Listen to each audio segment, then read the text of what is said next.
Otra vez.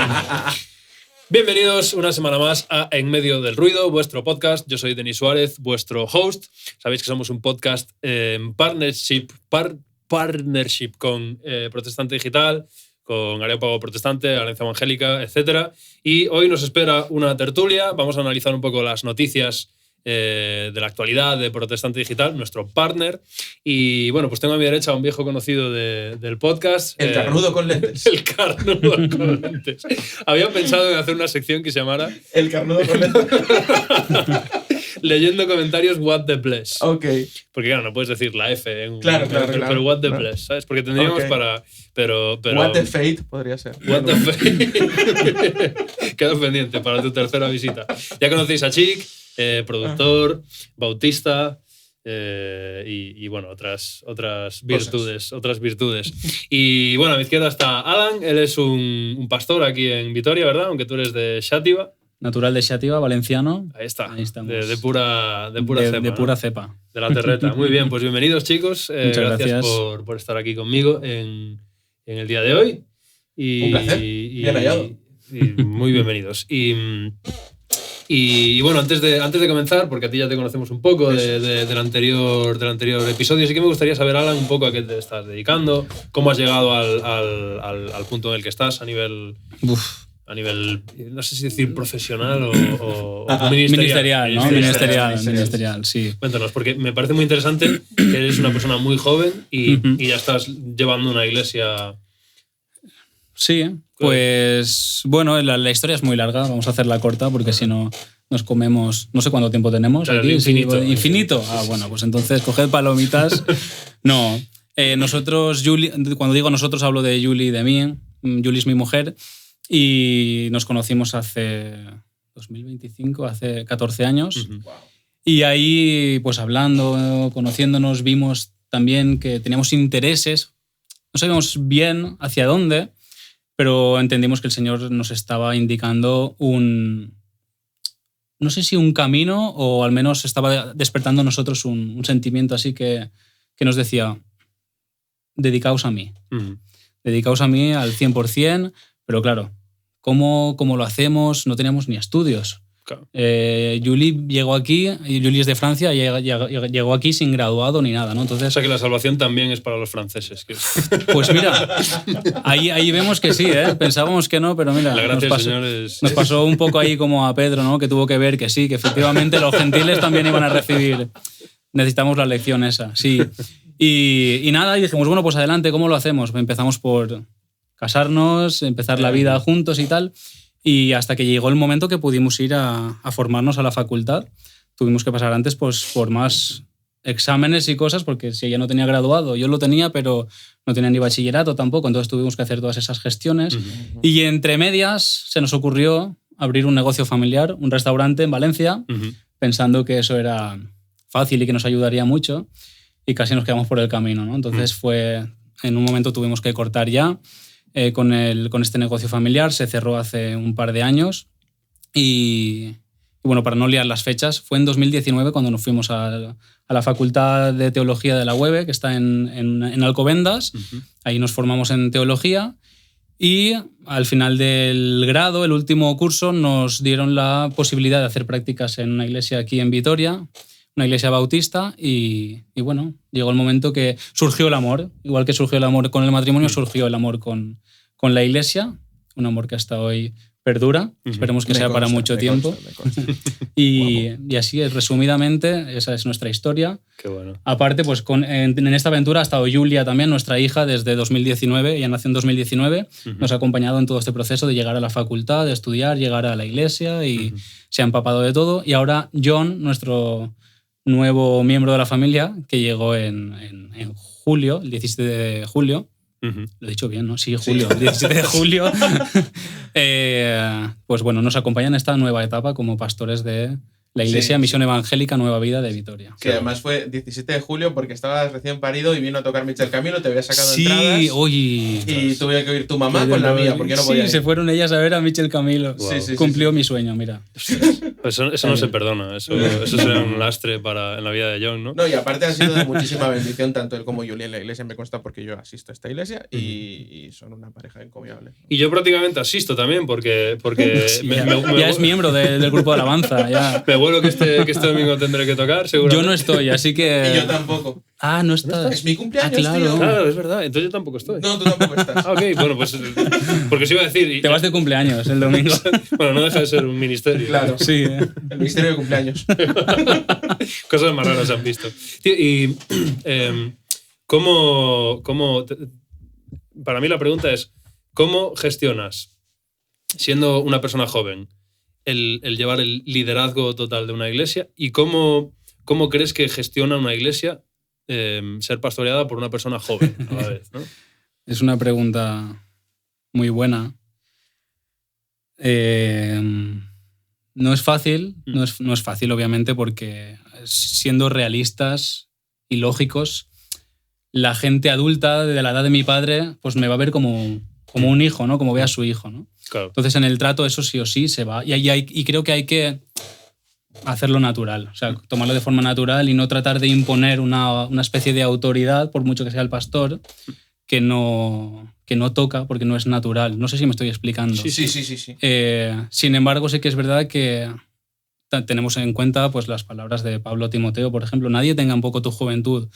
¿Por qué? No porque yo valga mucho o yo sea un joven llamado por Dios como un iluminado, ¿no? Sino porque si vengo a servir al Señor, ¿no? Si es el Señor el que valida el ministerio, el que nos convence de venir a hacer esto, pues digamos que en nombre del Señor venimos, en nombre del Señor hacemos lo que hacemos, ¿no? Entonces nos tranquiliza mucho el pensar que, mira, yo lo hago para el Señor, o al menos lo intento porque en nuestra mente al final es complicado luchar con todas estas ideas de, no, yo quiero también agradar a esta gente más adulta y ver que soy un buen pastor, ¿no? Cumplir con ciertos como ganarte un poco la... Claro, pero... Adecuarse a los estándares. Exacto. Hay como un modelo, ¿no? Que creo que poco a poco se está un poco pues, modificando. Creo que muy poco a poco, ¿no? Aún cuesta. Aún en algunos sitios pues, se nos pedía que vayamos con traje, con chaqueta, ¿no? Por ejemplo. Entonces, cosas así. Pero bueno, sí que hemos tenido pues, momentos en que nos ha dado la sensación con conversaciones, pues esta persona puede hablarnos así con esta tranquilidad, que por una parte es bueno, o con esta confianza, porque somos jóvenes, ¿no? Y tienen esa confianza para hablarnos así, que a veces dices, no sé si han perdido de vista que soy el pastor de la iglesia, a veces puede pasar. Entonces, ahí vamos entendiendo la situación como es, que yo soy joven, hay otros jóvenes en la iglesia, hay adultos y bueno, sin tratar de desnaturalizar las relaciones. Claro, por eso te lo preguntaba, porque entiendo que hay gente más adulta que en un momento dado puede decir, buah, es que tú no has pasado por según qué etapas vitales, que a lo mejor hay una experiencia que tú no has podido tener por lo que sea, y al mismo tiempo que realmente hace falta ese relevo generacional, ¿no? O sea, hay muchas iglesias en las que el pastor pues es el señor de siempre, que lleva 40 años pastoreando la iglesia, y de repente también, de la misma manera que decimos esto, un pastor más anciano tal vez se queda como muy desvinculado de las nuevas generaciones, ¿no? Y o sea, que en verdad al final cada perfil tiene su... Sí que es verdad que pues, en cuanto a experiencias, claro, un anciano tiene muchas más experiencias de vida que uno. Ahora, no sé hasta qué punto es necesario haber vivido una experiencia para poder hablar de ella, para poder opinar o para tener un poco de conocimiento, porque al final el conocimiento no es mío, o sea, lo que yo intento sacar está aquí explicado, ¿no? Entonces es tratar de aplicar esto a tu experiencia, que probablemente Jesús sí la ha vivido, ¿sabes? Claro. Y ya nos ha enseñado acerca de cómo gestionar estas cosas, ¿no? Y aparte que una persona que sea mayor no la exime de cometer errores. Total. ¿Me entiendes? O sea, claro. Y los errores todos los vamos a cometer y todos somos humanos y es legítimo equivocarse en un momento dado, yo supongo, ¿eh? No. Yo no soy pastor. pero ¿Cómo se escuda ahí en la...? No sé. No. Pero sí, o sea, que es que al final el hecho de que tengas un pastor más mayor en la iglesia no le va a quitar de cometer según qué cosas. Según qué errores. No, y es que si y al revés, vaya. Si nos basamos solo en, vale, yo puedo hablar de lo que he experimentado, entonces no puedo hablar nada que sea relacionado con el tema de una mujer porque no soy mujer. Claro. No puedo hablar de nada de divorcio porque no me he divorciado. No puedo hablar de dolor de pérdida de un hijo porque no he perdido un hijo. Habría muchas cosas que no podríamos tocar, ¿no? Entonces, total. Pues Total. por ahí vamos. Que bueno, pues no, a mí me parece que es súper bueno que haya, no sé, a mí es una de las cosas que más me gustan de vuestra iglesia, que hay un pastorado joven y eso es algo que no siempre se ve. Digamos, bueno, mis pastores tienen como 40 y pocos también. Claro, es una iglesia muy joven, en verdad. O sea, pues la media de edad es como de 30 y pocos, en verdad. Así que, qué bueno, pues muy bienvenido, Alan. Muchas gracias. Y antes de echarle el diente a la actualidad, sí que nos gustaría comentar un poquito lo que pasó el otro día en nuestro Instagram. Que hubo un boom, o sea, explotó, por si alguien no se ha enterado todavía, explotó un reel por ahí que lleva como 4.000 y pico likes. ¿4.000 y pico ya? Sí, loco, Qué lleva fuerte. como 500 comentarios. Ahora soy yo el que me escudo, yo no estaba, es con ellos.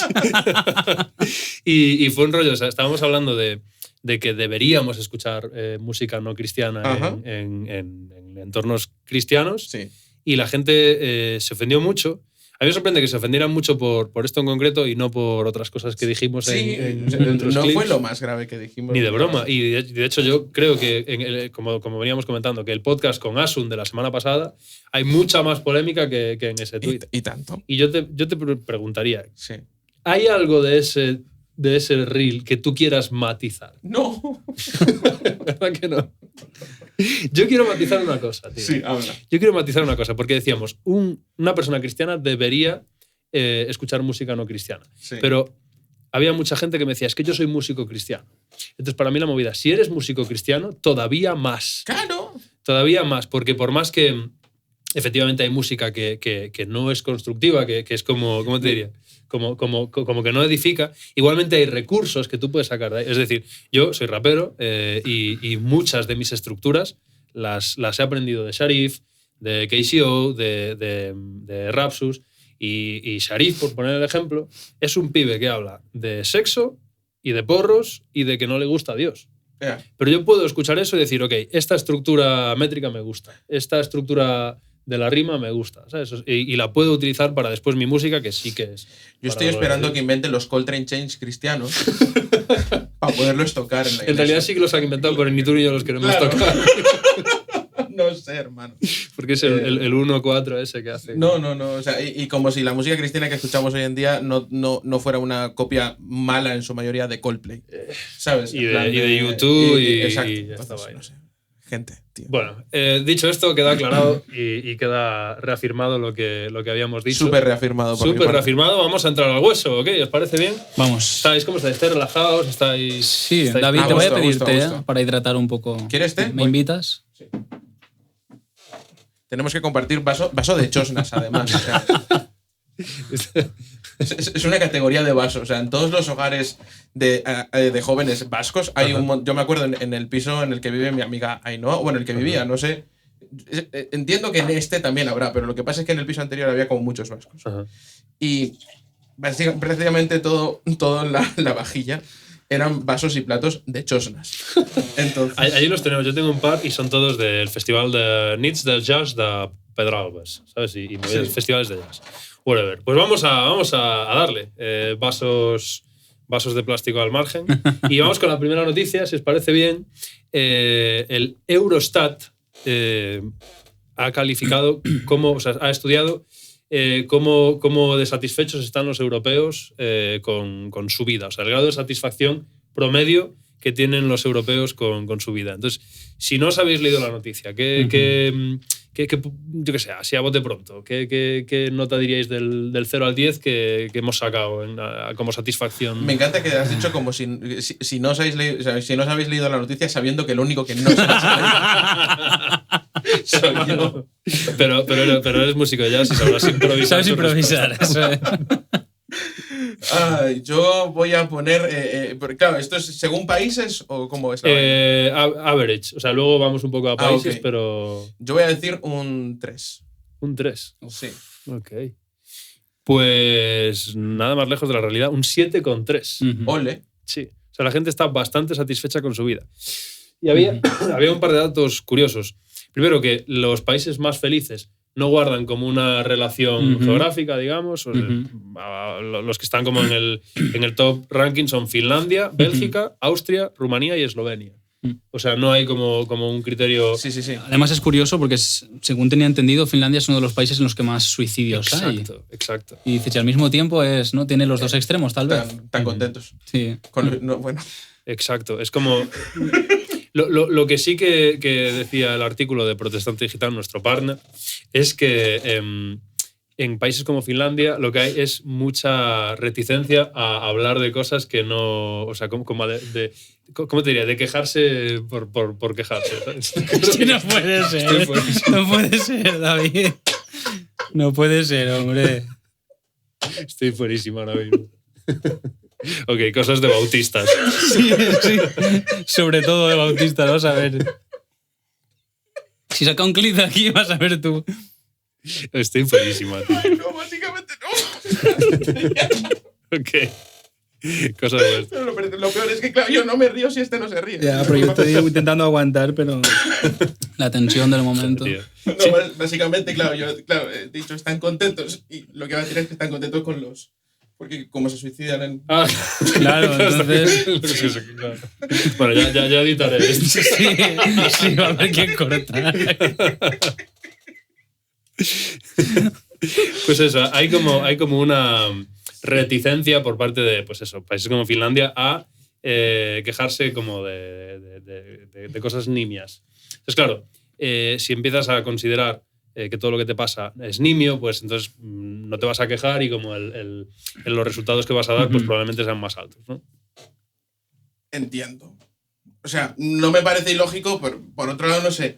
Creo que en ese sentido, y hablo quizás, no sé desde qué perspectiva enfocarlo, en el sentido de que me da la sensación de que sobre todo a mi generación, que en parte también es tu generación y en parte también es tu generación, por lo general se nos ha ido empujando tanto al límite que hemos aprendido a estar muy conformes con absolutamente todo. Porque...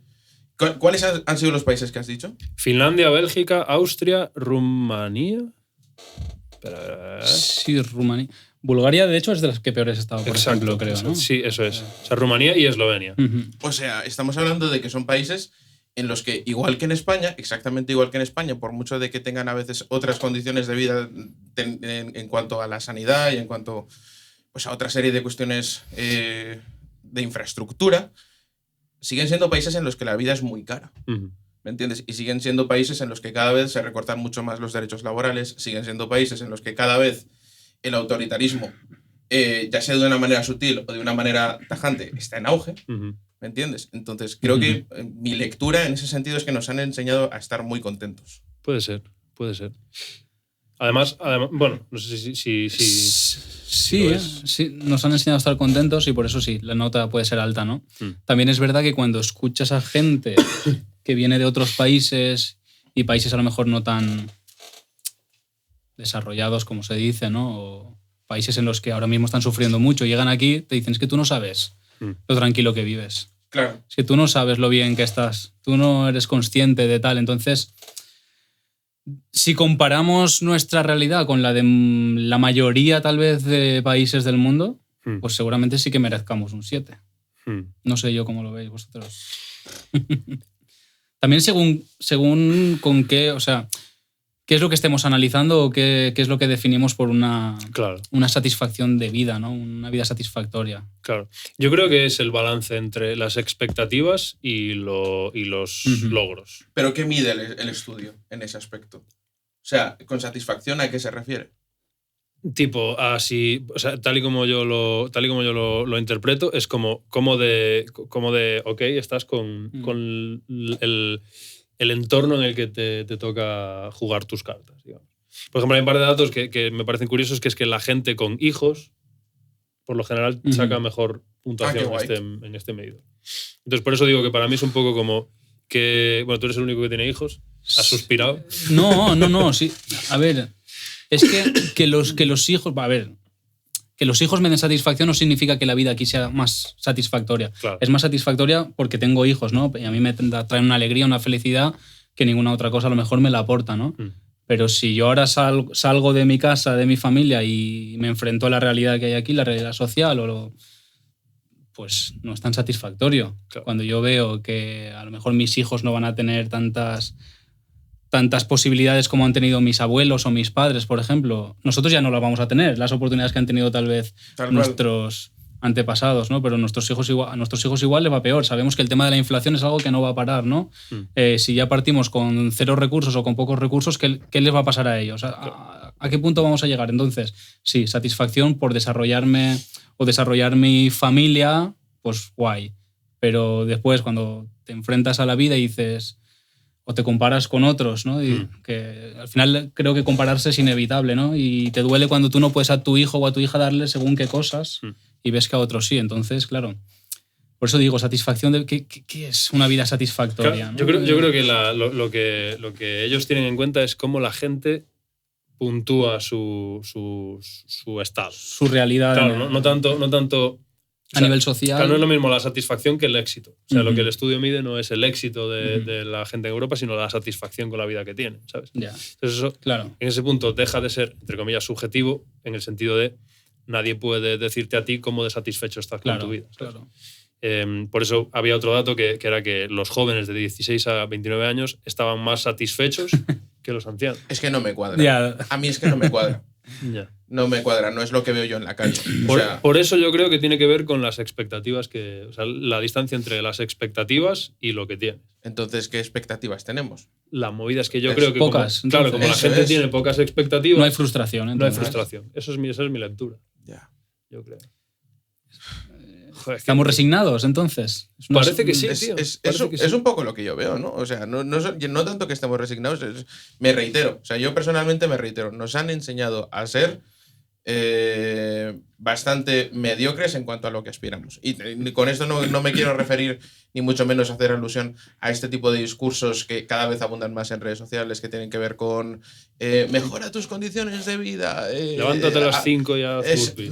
No. Yo no voy a hacer burpees. Lo digo yo, que me levanto a las 5 y hago burpees. No me digas. Y te metes en hielo también, en agua con hielo. Bueno, cuando estoy en Ourense todavía. Eso es una parte. Ourense es una ciudad termal. Es la segunda ciudad termal más grande de Europa, tío. Después de Budapest. Entonces hay mucha terma fría y ahí sí que tiene el sentido. Claro. O sea, pero fuera de eso, en Barcelona no lo practico. Pero es eso, o sea, en plan de...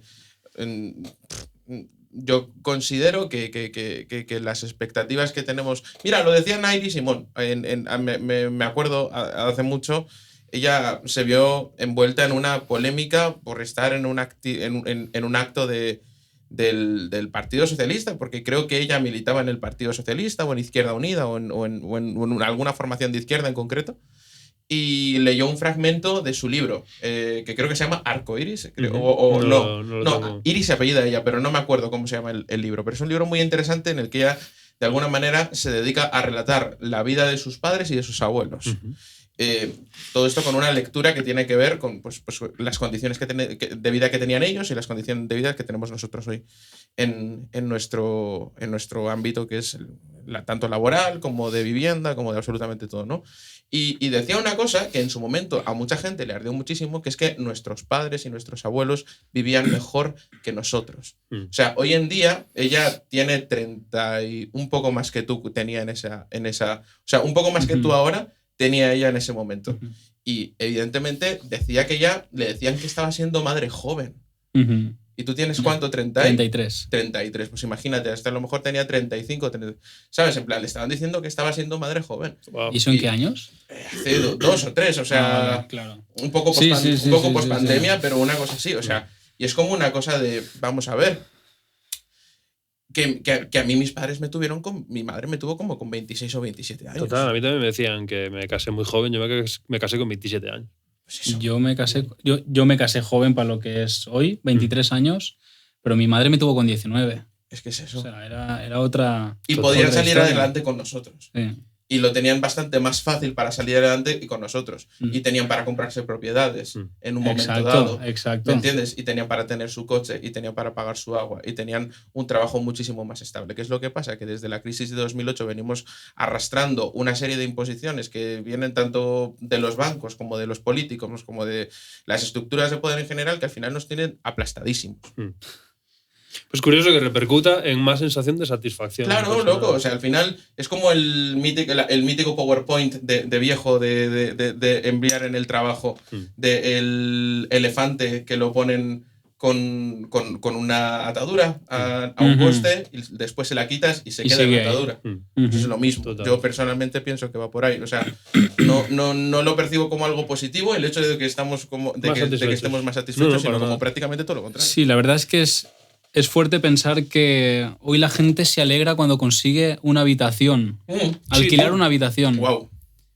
¿Sabes? No, he conseguido, mira, por no 700 sé. euros. Claro, una habitación por 700 o 500. Da igual, 500, imagínate, es baratísimo. Sí. Una habitación y la gente lo celebra. Y somos 3 en el piso, estamos súper...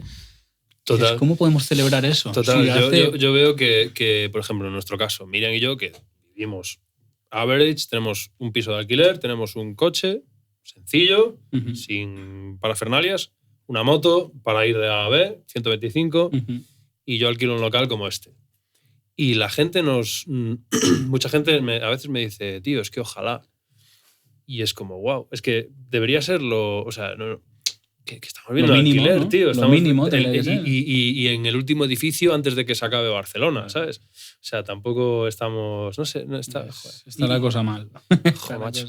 Pues quedan 7 noticias todavía. Vamos a ver cómo veis esto. Los cristianos comprometidos dan 5 veces más que el ciudadano medio, según un estudio británico. ¿Cómo quedan 5 veces más? ¿A quién? A beneficencia, a obra social, etcétera. También incluye, que he estado leyendo, incluye a la iglesia. Exacto. Ofrendas, diezmos a la iglesia. Eso Ok. Eso es. Pues, y enhorabuena, ¿no? Ibas a decir. No, a ver, es un tema interesante. Cuando te pones a leer un poquito, ves. A ver, así de primeras el título, dices, vale, dan más. Debería ser lógico, ¿no? Que un cristiano tenga que dar más. Pero cuando pasas al subtítulo, mira, me he quitado las gafas y ahora no lo veo. Te lo leo. Cristianos... Dice, los cristianos que van a la iglesia y leen la Biblia al menos una vez a la semana destinan el 11% de sus ingresos a obras benéficas frente al 2% del resto de la población. Vale, no me pongo quisquilloso con los datos porque, como te comentaba al principio, he entrado a ver la fuente en la que se ha basado Protestante Digital y ese 11% que veis ahí, bueno, ellos lo que hacen es dividir a cristianos en 4 grupos. Eso es. Y el cristiano que aquí, de esos 4, solo están hablando de uno, ¿no? De los cristianos comprometidos. Eso suponen el 11%, los que dan el 11%. Eso es. Vale. El tema es que el 2% es del resto, de ahí pone el resto de la población, pero no es así. Es de toda la población, incluidos los cristianos comprometidos. ¿Vale? ¿Qué quiero decir? Que los que han hecho la encuesta se han basado en otra encuesta que dice que los británicos dan el 2%. ¿Vale? ¿Me estoy explicando? Sí. ¿Vale? Sí. Entonces estos han dicho, vale, ahí no sería el resto, ¿vale? No sería... Los comprometidos dan 11 y el resto da 2, porque en ese 2 están incluidos los cristianos comprometidos. Dicho esto, por matizar un poco estas cosas, ¿puedes tirar para abajo un poco o subir la...? Sí. Bueno. Porque quiero leer un estudio publicado recientemente, lo que hemos dicho, por la organización benéfica ahí he subido... Stewardship. Vale. La media de las donaciones mensuales de los cristianos del Reino Unido es más del doble. ¿Ves? Ahí tenemos a todos los cristianos, no a los 4 grupos juntos, Okay. ¿vale? Que había. Por eso dice que ahora es el doble, porque 11 y 2 es 5 veces más. Claro. ¿Vale? Aquí no, aquí está hablando ya del doble. Entonces, que los cristianos dan el doble. Me parece poco, ¿no? Me parece poco que como cristianos seamos solo el doble de generosos. Y ahora podemos matizar esto. ¿Por qué? Porque hay gente no cristiana que es muy generosa. No sé si conocéis a alguien, pero yo sí que conozco gente que es muy altruista y tal, y hace cosas muy buenas sin ser cristiana, ¿no? Que a veces pensamos que solo los cristianos pueden hacer cosas buenas, ¿no? No. Lo que pasa es que me interesa mucho cuando dice ahí una mayor práctica conlleva una mayor generosidad. Una mayor práctica de que, vale, los 4 grupos estos están divididos en cristianos comprometidos, que estos son los que, si no me equivoco, son los que van regularmente a la iglesia y leen la Biblia como mínimo una vez a la semana. Después están los cristianos practicantes, eso es, que van también regularmente a la iglesia, pero leen la Biblia mínimo una vez al mes. Vale. Claro. Después los cristianos que van a la iglesia. ¿Cómo era este? Asisten a la iglesia al menos una vez al mes, pero leen la Biblia menos de una vez al mes. Y por último, cristianos culturales, ¿no? Que se identifican como cristianos, pero que no van, o sea, van rara vez, que van poco a la iglesia, ¿no?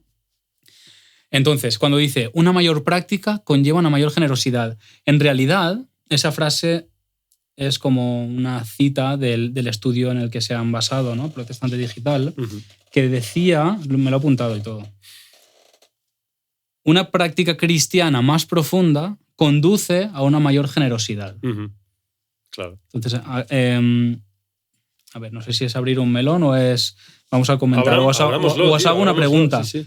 Aquí, según dicen estos, la generosidad es fruto de una práctica cristiana profunda.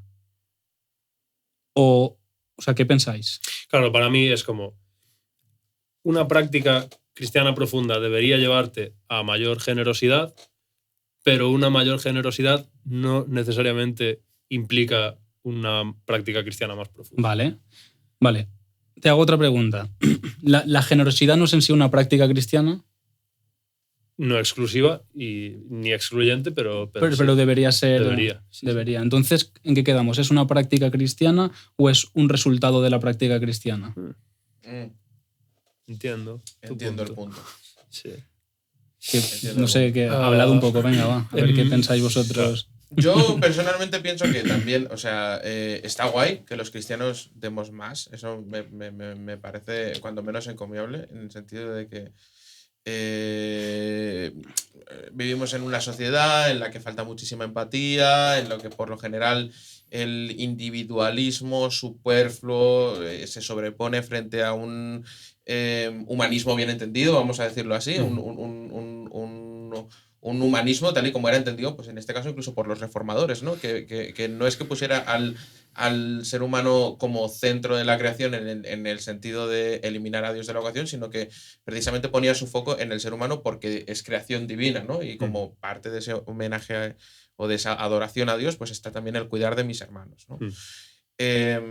Pero también entiendo muchas veces por qué la gente que quizás no tiene en su círculo cercano la facilidad de dar dinero, porque en las iglesias tenemos muchas facilidades de dar dinero, es decir, cualquiera de nosotros 3 tiene en su entorno a una persona que, como mínimo, a una persona que se dedica a obras de caridad, en el sentido extenso de la palabra. Todos tenemos en nuestro entorno a un misionero, todos en nuestro entorno tenemos una persona que se dedica a una ONG, todos en nuestro entorno conocemos a una persona que se ha ido a... me lo voy a inventar, a Azerbaiyán, porque suena a raro, ¿vale? En plan, y está ahí, yo qué sé, cuidando de menores desplazados por la guerra de Siria, yo qué sé, me lo estoy inventando, ¿sabes? Entonces, nosotros en nuestro entorno tenemos muchísima facilidad, pero es que, por lo general, en la sociedad y incluso a nivel judicial está demostrado que también muchas de las organizaciones que se dedican a estas obras de caridad, que nosotros muchas veces entendemos como buenas, pues utilizan, yo qué sé, pues para desgravarse o para desfalcar dinero o para cualquier... Entonces yo entiendo también mucho el escepticismo de la peña. O sea, que tampoco... O sea, me parece guay que los cristianos demos más, pero por otro lado también es que hay que entender por qué la gente de la calle que no da tanto. ¿Me explico? O sea, es verdad que la generosidad es una práctica cristiana o es fruto de cualquiera... Sea cual sea el caso, está justificado dentro del entorno de la iglesia porque lo tenemos más fácil. ¿Me entiendes? Sí. Pero de puertas hacia afuera, ¿qué tan fácil es hacer llegar? Claro. Yo creo que es más fácil que los cristianos nos fiemos de organizaciones cristianas a la hora de... claro, por ejemplo, antes estábamos hablando de... Yo hace 15 años fui a Haití. ¿Ves? Y ya está, no tenemos que irnos a terceros. Y fue justo cuando lo del terremoto de 2010. Y claro, había muchísima gente dando a muchas organizaciones. Y eso lo he visto yo con mis ojos. O sea, no te estoy hablando de alguien que ha visto, o sea, no terceros, cuartos, no. Lo he visto yo con mis ojos. ONGs que se les veta la entrada a Haití en la frontera y por lo tanto cogen la ayuda humanitaria y la entregan a intermediarios y esos intermediarios la ayuda humanitaria la están vendiendo en las calles de Puerto Príncipe. Claro. Entonces, en el momento en el que eso es algo tan regular y tan normal y está pasando, o sea, si está pasando en Haití, no me quiero imaginar cómo estará pasando en Somalia, en Sudán del Sur, en Etiopía, en Gaza. Entonces, claro, yo lo he visto. Si una persona me dijera ¿cómo puedo ayudar en Haití?, lo último que le diría sería dona alimentos a una ONG. Porque no tienes ninguna garantía, ni siquiera siendo cristiana, porque ya no depende de la ¿cómo te diría?, de la integridad de la organización. Depende de este tipo de parafernalias corruptas, de yo no te dejo entrar a ti porque este tío me ha dado una mordida para que yo no deje pasar camiones, y entonces... es que son cosas que incluso se salen del control de las ONGs. Entonces, si nosotros como cristianos ya vemos este tipo de trabas, si encima no puedes fiarte de la persona a la que le donas, a mí no me extraña que la gente no done. Y claro, también yo pensaba que es un poco, entre comillas, trampa, en el sentido de, claro, el 93% de lo que los cristianos dan, lo dan a sus iglesias. Claro. Entonces, hay que distinguir lo que es la ofrenda al ministerio y lo que es la dádiva a la caridad o a la beneficencia. El tema es que aquí, bueno, sí que hay algún gráfico que lo pone. Lo que dice es eso, lo dice literal, que nos fiamos de lo que conocemos, y es lógico. De hecho, hace poco hablaba con una persona de nuestra iglesia que es de un país de África, no voy a decirlo el país, no por nada, sino por... Bueno, porque puede ser cualquier país. Sí, puede ser cualquier país con un gobierno... fallido. Un gobierno fallido, exacto. Y dice, no, mucha gente aquí en España o en Europa puede mandar... Se me caen las gafas porque las tengo rotas, ¿vale? Estoy así todo el rato. Sí, el interesante. Sí, cristianos, donad más a las iglesias. Es una generosidad, ya veis. Bueno, la cuestión es que esta persona me decía, mira, aquí se recoge mucho dinero para enviar a mi país y en mi país lo recoge el presidente de turno y se lo ingresa en su cuenta que tiene en Suiza. Claro. Entonces, viene de aquí, se va para allá y vuelve aquí, ¿no? Y se queda todo al final en el bolsillo de una persona, ¿no? Entonces, sí, lo que decías es... mira, nosotros un poco así lo hicimos con el tema de la Dana, por ejemplo. Claro. Fuimos directamente allí a ver las necesidades que... ¿Fuimos o no fuiste? Sí, bueno, fui en representación de la iglesia, entonces digo fuimos. Bueno, pero además me acompañó algún otro compañero de Madrid y tal. Sí. La cuestión es que recogimos dinero y hicimos, de hecho, un evento... en Vitoria para recaudar, que tú viniste. Tocaste tú, claro. Exacto, sí. ¿Te acuerdas? Sí, que me acuerdo. Recaudamos algo de dinero, ¿no? Y se le dijo a la gente, este dinero lo vamos a emplear de esta forma, no lo vamos a enviar a una ONG que no sabemos, ni siquiera a una iglesia. No, lo voy a coger yo, me lo voy a llevar y vamos a ver qué necesidades específicas podemos cubrir, ¿no? Claro. Yo sí me fío de la iglesia, pero entiendo a la gente que diga, ¿y se lo envías a una iglesia por qué? ¿No? ¿Y cómo lo van a gestionar y tal? Transparencia. Claro, en nuestra iglesia la gente no tiene miedo de ofrendar o de dar el diezmo o lo que sea. ¿Por qué? Porque cada mes se explica en qué se ha gastado el dinero, cómo va el tema. O sea, hay mucha transparencia, ¿no? Entonces, claro, eso facilita, es verdad. De nuevo, me consta. Sí, entonces eso facilita muchísimo el que la gente tenga confianza. Aparte, que también creo que... Bueno, aquí a lo mejor tendríamos que empezar a hablar de... Porque estamos hablando, la práctica cristiana, tal. ¿Qué es la práctica cristiana? ¿Vale? Porque sí, la práctica cristiana debe llevarnos a ser generosos. Pero, o al menos esto es lo que dicen aquí, basándose en la otra encuesta, ¿no? Pero, ¿qué es la práctica cristiana? ¿Cómo definirías tú, o tú, David, práctica cristiana? Bueno, habla tú. Bueno, para mí la práctica cristiana es el acercamiento de la persona a Dios por medio del Evangelio de Jesucristo. Y eso tiene repercusiones en tu relación con Dios y en tu relación con el prójimo. Exacto. No lo hubiera dicho yo mejor, la verdad. O sea, sí, coincido. Vale, usa su... Sí, ¿no? Lo citas a él y ya está. Vale, pues muy bien. Pablo le dice a Timoteo en el capítulo 4, ejercítate para la piedad, ¿no? Claro, a veces entendemos piedad, Hay que ser piadosos, hay que tener lástima de la gente, misericordia. Claro, la piedad no es, la piedad no es eso. La piedad no es eso. La piedad es... De hecho, hay una definición de la... ¿Puedes buscarlo? Sí. La RAE ahí... RAE, piedad. Que me gusta mucho la primera definición que da la RAE de piedad. Dice, virtud que inspira por el amor a Dios, tierna devoción a las cosas santas y por el amor al prójimo, actos de amor y compasión. ¿Vale? Qué rápido has buscado, desgraciado. Chaval, 5G. Sí. Las vacunas. Las vacunas. Pues me gusta mucho esta definición porque la piedad nace del amor a Dios y del amor a los demás, ¿no? Claro. Entonces, vale, ¿y esto cómo se vive? En la práctica, en el día a día, ¿cómo se vive? Claro. ¿Quién fue el que amó perfectamente a Dios y perfectamente a los humanos? Bueno, Jesús, claro. Jesús. O sea que la piedad, o la práctica de la piedad es, o ejercitarnos para la piedad es ejercitarnos para ser como Jesús. Yeah. Vale, ¿cómo era Jesús? Sacrificado. Entregado al 100%, ¿no? Él no dio el 10%, él no dio el 20%, él dio el 100% o el 1000%, porque siendo Dios, claro, se hizo hombre, siendo hombre, se hizo siervo, y siendo siervo se dejó matar, ¿no? por nosotros, o sea, fue una entrega total. Entonces, cuando Pablo nos dice ejercítate para la piedad, tenemos que ejercitarnos en ser como Jesús, ¿no? Esta gente que aquí habla, los cristianos comprometidos, se supone que dan más precisamente porque leen la Biblia más, ¿no? Entonces, al leer la Biblia más, eso hay que matizarlo. Porque leer la Biblia por leer, ateos leen la Biblia. Sí. Y hay ateos que la conocen mucho mejor que nosotros. Y los esoteristas. ¿Vale? Claro, entonces no es entendamos leer como leer con la finalidad con la que se debe, ¿no? Que es que la palabra del Señor transforme nuestra vida. Entonces, si realmente vivimos así, con esa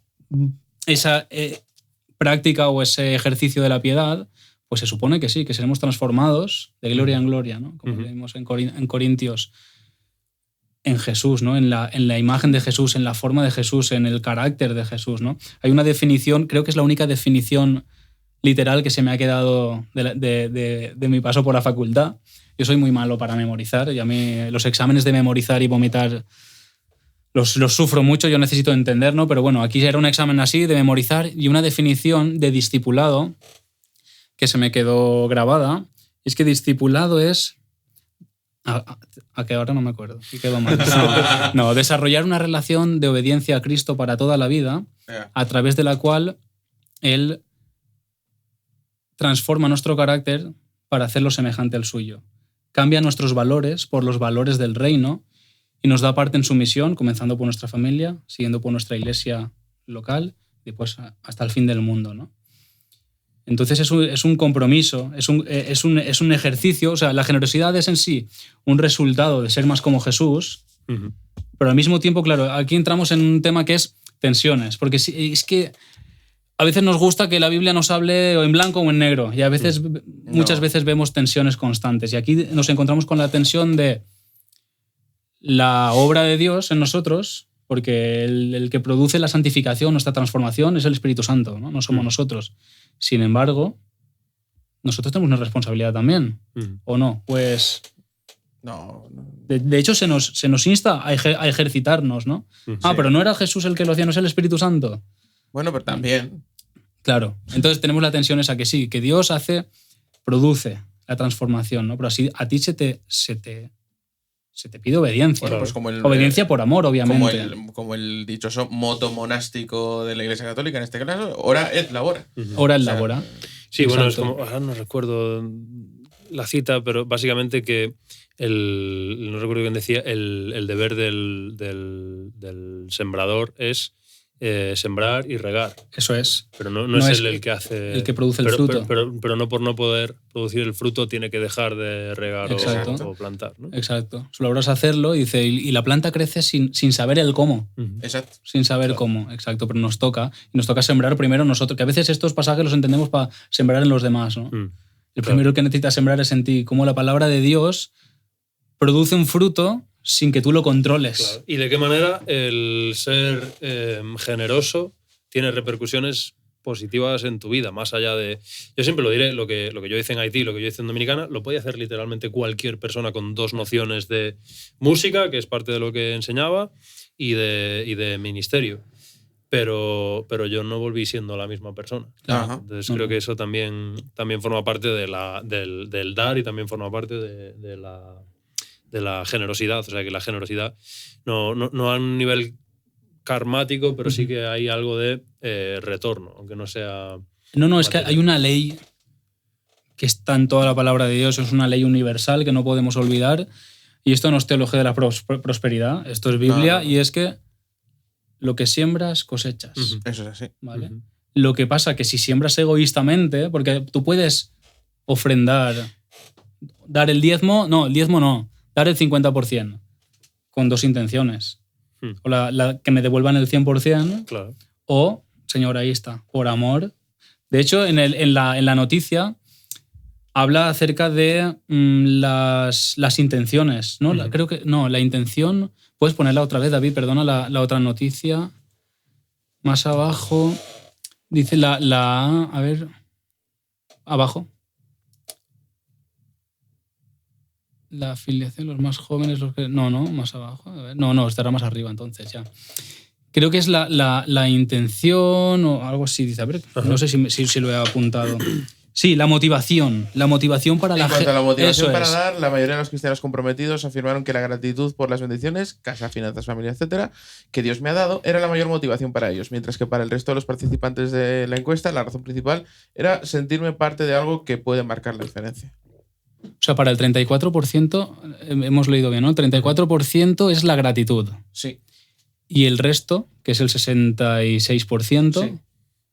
es sentirme... Parte de algo. Vale, esto es muy interesante. Sí, ¿habéis oído hablar del libro El gen egoísta de Richard Dawkins? O sea, Richard Dawkins lo plantea muy bien y eso, bueno, o sea, a mí Richard Dawkins, a pesar de que es un pensador ateo, es un tío que a mí me genera muchísimo respeto, le admiro muchísimo, porque creo que es un pensador en todas las de la ley. No, nunca voy a estar de acuerdo en sus postulados acerca de Dios, pero creo que hay otras cosas en las que cuando menos plantea muy bien las cosas, ¿no? Entonces, en el libro El gen egoísta, Richard Dawkins plantea esta cuestión de el altruismo egoísta, que es una cuestión de ¿por qué soy altruista? Eso Pues es. por un lado, por mi propia preservación, como parte de un mecanismo evolutivo que me dice que si yo soy altruista con mi prójimo, mi prójimo va a tener más probabilidades de que sea altruista conmigo. Y luego ya no solamente es esto, sino que por lo general, después de ese altruismo egoísta que tiene que ver con mi propia preservación, entran los factores psicológicos que van mucho más tarde en la cadena evolutiva, que es la cuestión del ego, ¿no? De si yo... hago parte de algo altruistamente, mi ego se infla y me siento mejor conmigo mismo. Entonces, aquí es donde entra la disonancia con lo que yo pienso con el señor Dawkins, que es si estoy siendo altruista, ¿verdaderamente estoy siendo altruista? ¿Sí o no? ¿No? O sea, según Dawkins, no. Según Dawkins, lo estoy haciendo en nombre de mi propio interés. Si eres altruista, no puedes no ser altruista. O sea, si lo estás haciendo por un interés, ya no estás siendo altruista. Claro, pero según Dawkins siempre lo estás haciendo por un interés. Claro, pero eso, él que diga lo que quiera. O sea, quiero decir, él no puede juzgar al final, él no conoce nuestro corazón, ¿no? Ni siquiera nosotros. De hecho, claro. Jeremías es lo que dice, ¿no? Engañoso es tu corazón. Entonces, por eso yo a nuestra iglesia le repito muchas veces. Sí, la repite, sí. Hago la pregunta, ¿por qué hacemos lo que hacemos? ¿Vale? ¿Por qué hacemos lo que hacemos? Porque ¿por qué presentamos a un niño? Vamos a presentar a un niño y ¿por qué lo hacemos? Pues vamos a explicarlo, porque hay un sentido, ¿no? Entonces, analicemos bien. A mí me gusta analizar porque no me fío de mí mismo. Claro. Entonces, no quiero hacer las cosas por fanatismo, porque hemos caído muchas veces en la iglesia protestante, evangélica, bautista, la que sea, sí. en ser fanáticos y en hacer las cosas sin saber... En hacer las cosas, eso va a entrar, ¿no? Sí. Ya había avisado. Había avisado de 2 cosas. Que iba a dar una patada y que te ibas a quitar la chaqueta. Sí. También eres profeta, además. Sí, eso también, pero eso... Pero no lo digamos muy fuerte. Bautista, ¿no?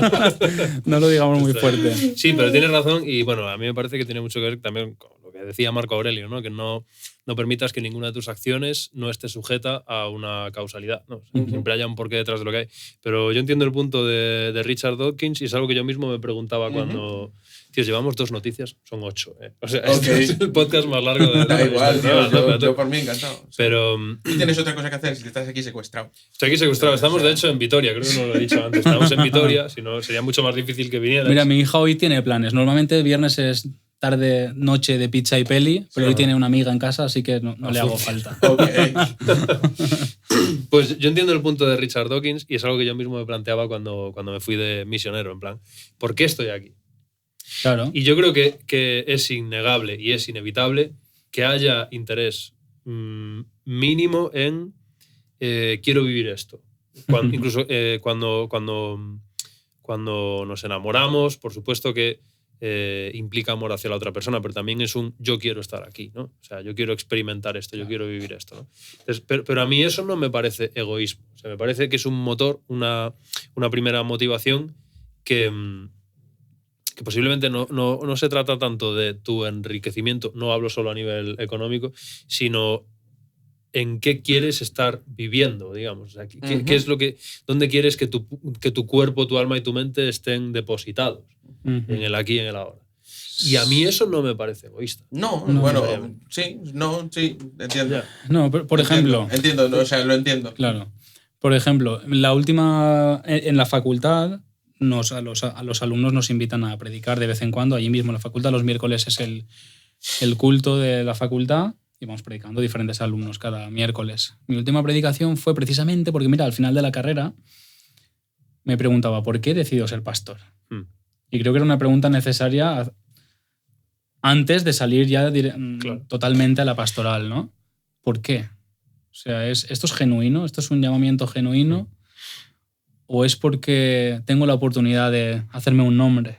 Porque ese es el mal del ser humano. Eso es la Torre de Babel. Eso es el gen del ser humano desde que pecó. Ser alguien, ¿no? Ser alguien a expensas de Dios, ¿no? Entonces aquí tengo la oportunidad de tener cierto éxito. En el mundo evangélico es muy fácil triunfar. Y es muy fácil engañar a los demás o poner cara de cristiano, de buen cristiano. Sabéis de lo que estoy hablando, ¿no? 3 de Biblia y 2 de populismo te dan claro, igual... exacto, es muy fácil, ¿no? Es el 3+2 evangélico. Claro, es muy fácil. Entonces yo creo que es fundamental analizar por qué hacemos lo que hacemos. Claro. Y recordemos el pasaje en que van unos a Jesús y le dicen, en tu nombre echamos fuera demonios, hicimos de todo. Apartaos de mí, nunca os conocí. Y dices, ostras, ¿qué está pasando ahí? Hay un libro muy interesante que os recomiendo mucho, que se llama Cambios Profundos, ¿Me has hablado de Tranchini.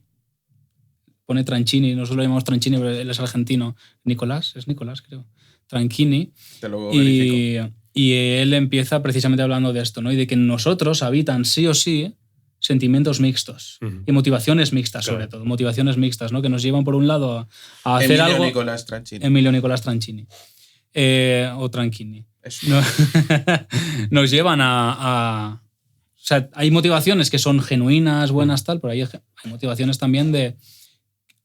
Es que hasta hacer el devocional. Es que llevo una semana sin leer la Biblia. No sé si os ha pasado. No estoy diciendo que me pase ahora, ¿vale? Prediqué el domingo. Donato. Tranquilos.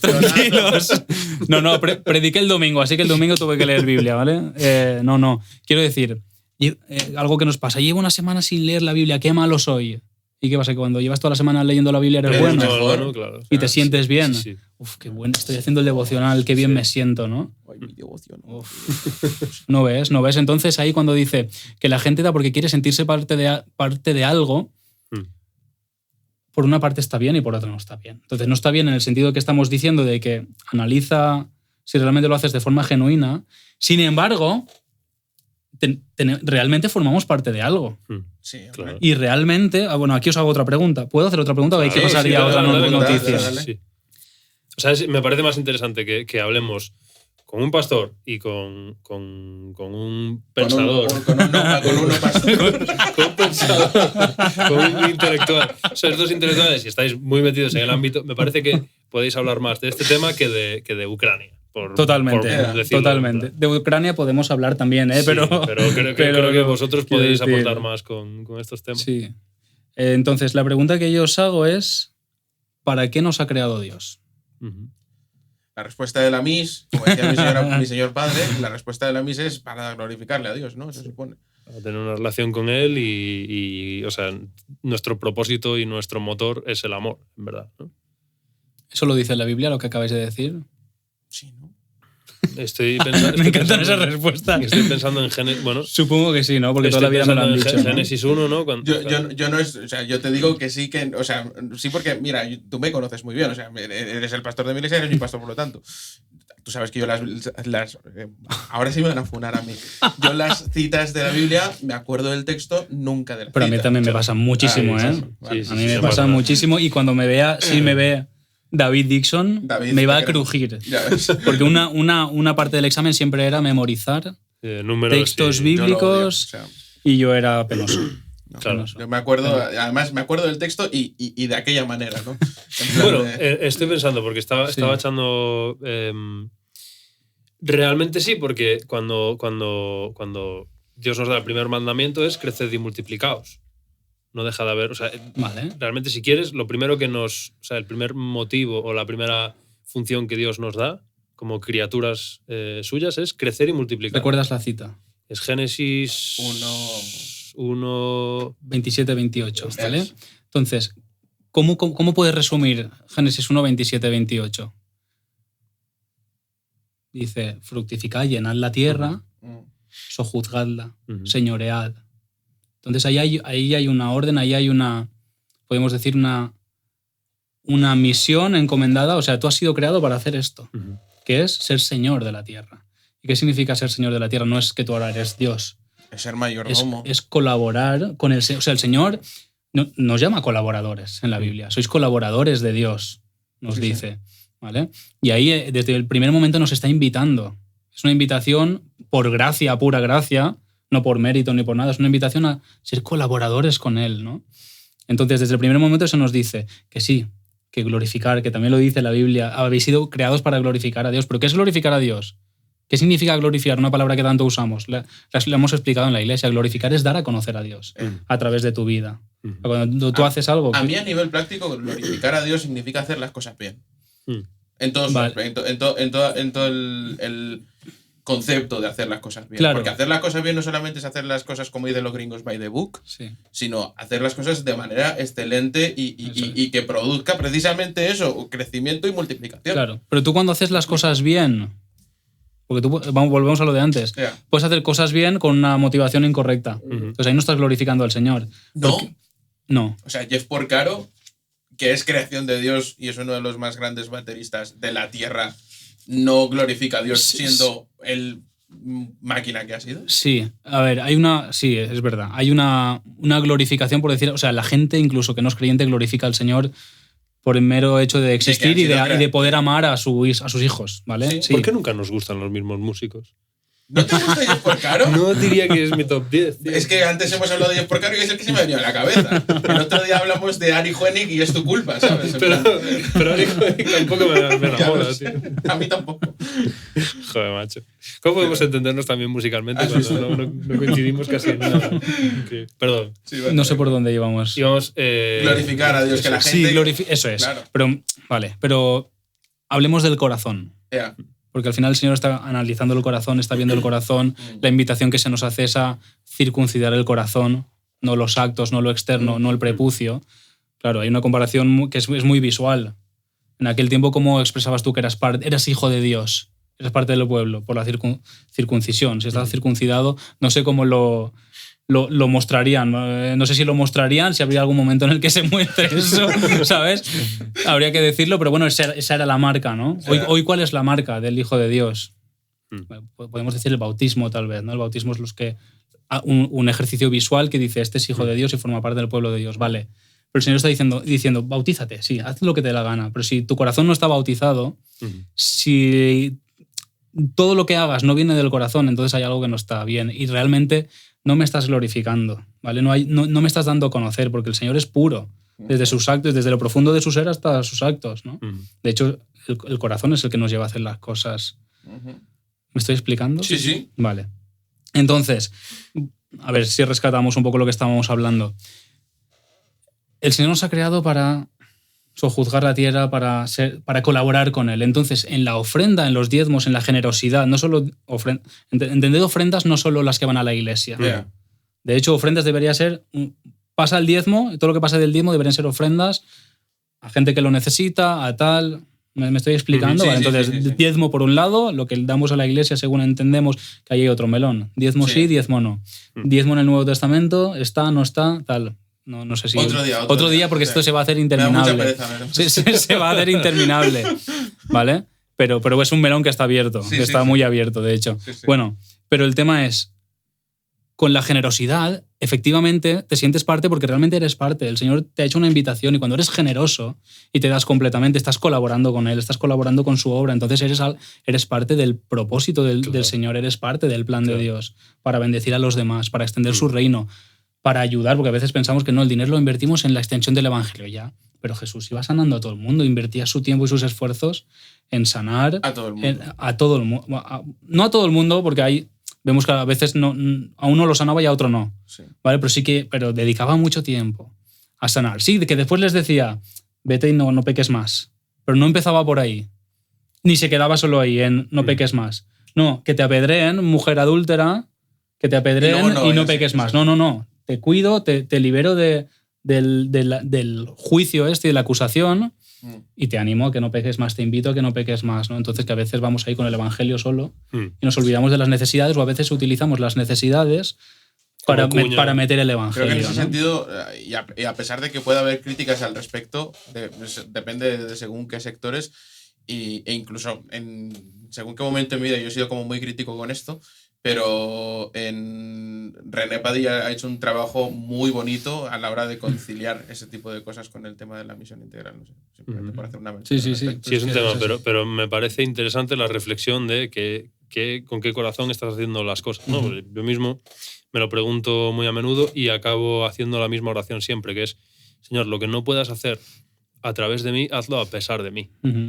Que es lo que es como el último reducto de sinceridad que puedo tener con Dios. Sí. Es como, sé que hay cosas que están con las que estoy en el proceso, hay cosas en las que todavía no he acabado, ya no de cambiar, sino de reflexionar. Entonces, para mí el punto es, ok, Señor, no detengas la maquinaria a pesar de que yo estoy a medio cocer. Nosotros somos muchas veces estorbo, es verdad, para que Dios obre. Y de hecho... es verdad. Iba tú el primero, Iba a citar una frase de un querido pastor, amigo mío, lo tengo como un mentor, que decía, la gente no ayuda. Eso y yo me incluyo, ¿vale? Sí. O sea, somos obstáculos para Dios mismo, ¿no? A ver, nada es obstáculo para el Señor, pero somos a veces personas que hacemos tropezar a los demás, que hacemos daño, que hacemos tropezar el crecimiento del Evangelio en las personas. Y a pesar de eso, Dios nos sigue amando. Total. Y a pesar de eso, sigue su obra, no se detiene. O sea, es increíble. Es increíble porque a pesar de cómo están las cosas, el Evangelio no para. No. Total. Desde que explotó, por decirlo así, ¿no? En Hechos vemos ahí el Pentecostés. No ha habido un momento que digas, uy, el cristianismo ha ido para abajo. Sí, no ha habido un momento. Total. Pero, o sea, permitidme que introduzca, porque creo que estamos hablando de muchas cosas que tienen que ver con la siguiente noticia, que como muchos sabréis ya, en una iglesia en Tarrasa, que es una población a la que yo, por cierto, voy mucho a tocar, pues hubo un caso. ¿La conoces esta iglesia? Yo no conozco la iglesia Samaria, vale. de la que se habla. Vas a Tarrasa, quieres decir. Voy a Tarrasa, ¿no? eso es. Sí, conozco, voy mucho a Tarrasa a tocar, pero no a esta iglesia, ni tampoco a la Unida, que es la que sí que conozco, la Iglesia Unida de Tarrasa. Vale. Una iglesia muy grande, con un montón de hermanos muy queridos. Y ahí predica Antonio Cruz, ¿verdad? En la Unidad de Tarrasa, sí, habitualmente. Creo que sí, yo nunca he estado cuando ha estado él. Ahí va Sara, ahí va una querida amiga mía, a la cual aprovecho a mandar un saludo, Sara Jordá, que es la hermana de mi tieta, Febe Jordá, y también autora de Protestante. Sí, exacto, te iba a decir. Y... Qué bueno, tío. Pues hubo un caso de abusos sexuales en la iglesia comunidad de Samaria y la Iglesia Unida de Tarrasa y FEREDE, la Federación de Entidades Religiosas, bueno, no quiero decir mal las siglas, vamos a dejarlo en FEREDE, se ha mostrado como, bueno, ha mostrado su condena, su repulsa, y de hecho, si no me equivoco, espera, no quiero meter la pata, pero además de los comunicados, ahora sí es FEREDE o el Consell Evangèlic de Cataluña que se ha personado. El Consell, sí. El Consell, ¿verdad? Que se ha personado como parte de la acusación. Sí. Porque creo que muchas veces cuando suceden este tipo de cosas, la Iglesia dice, uy, cuidado.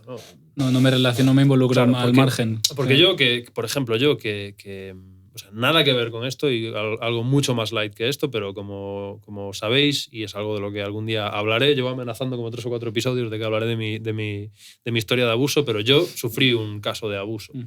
Y mucha gente lo que me decía a menudo era, no le digas esto a nadie que no sea cristiano. Ya, claro, me lo han dicho. Pero eso es... Me lo han dicho. Total. Y yo tardé pues más de 10 años en sentarme delante de una persona no cristiana y decirle, esto es lo que ha pasado. O sea, todos mis amigos sabían que yo tenía depresión, que yo tenía insomnio, que yo tenía ansiedad, que yo tenía heridas horribles en el pasado, pero nadie sabía por qué. Hasta que un día pensé, no, tío, no debería seguir ocultando esto. No solo a gente cristiana, sino a gente no cristiana. La gente no cristiana tiene que saber que esto también pasa en nuestras iglesias. Es súper importante. Pero es una cuestión de transparencia, es una cuestión de condena y en realidad creo que Dios valora mucho la militancia.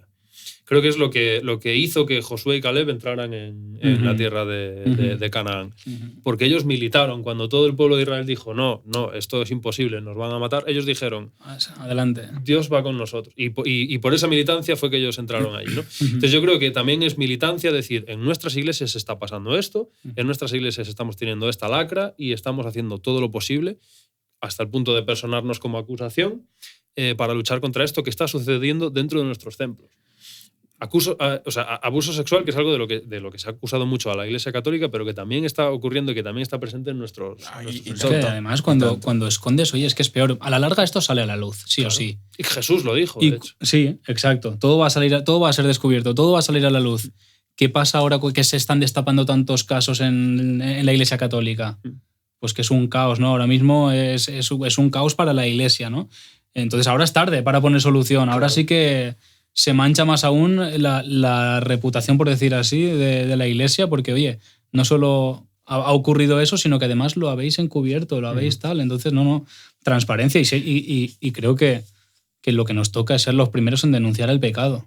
En denunciar el pecado sí o sí. O sea, pero vamos, sin ningún lugar a dudas y sin tener la estrategia detrás de para que los demás no piensen, para que los no cristianos, ¿no? Se dice, no piensen mal de la Iglesia. ¿Cómo que no? Que piensen mal porque claro. ha ocurrido esto. Esto es una realidad y que nosotros somos los primeros que denunciamos. Me parece muy bien que el Consell se haya pronunciado y que deberíamos estar todos a una contra... Porque no somos evangélicos contra no cristianos. O sea, es que estamos en contra del pecado. Total. Venga de quien venga y se ha hecho como haya sido hecho. En contra del pecado. Entonces eso no se puede permitir.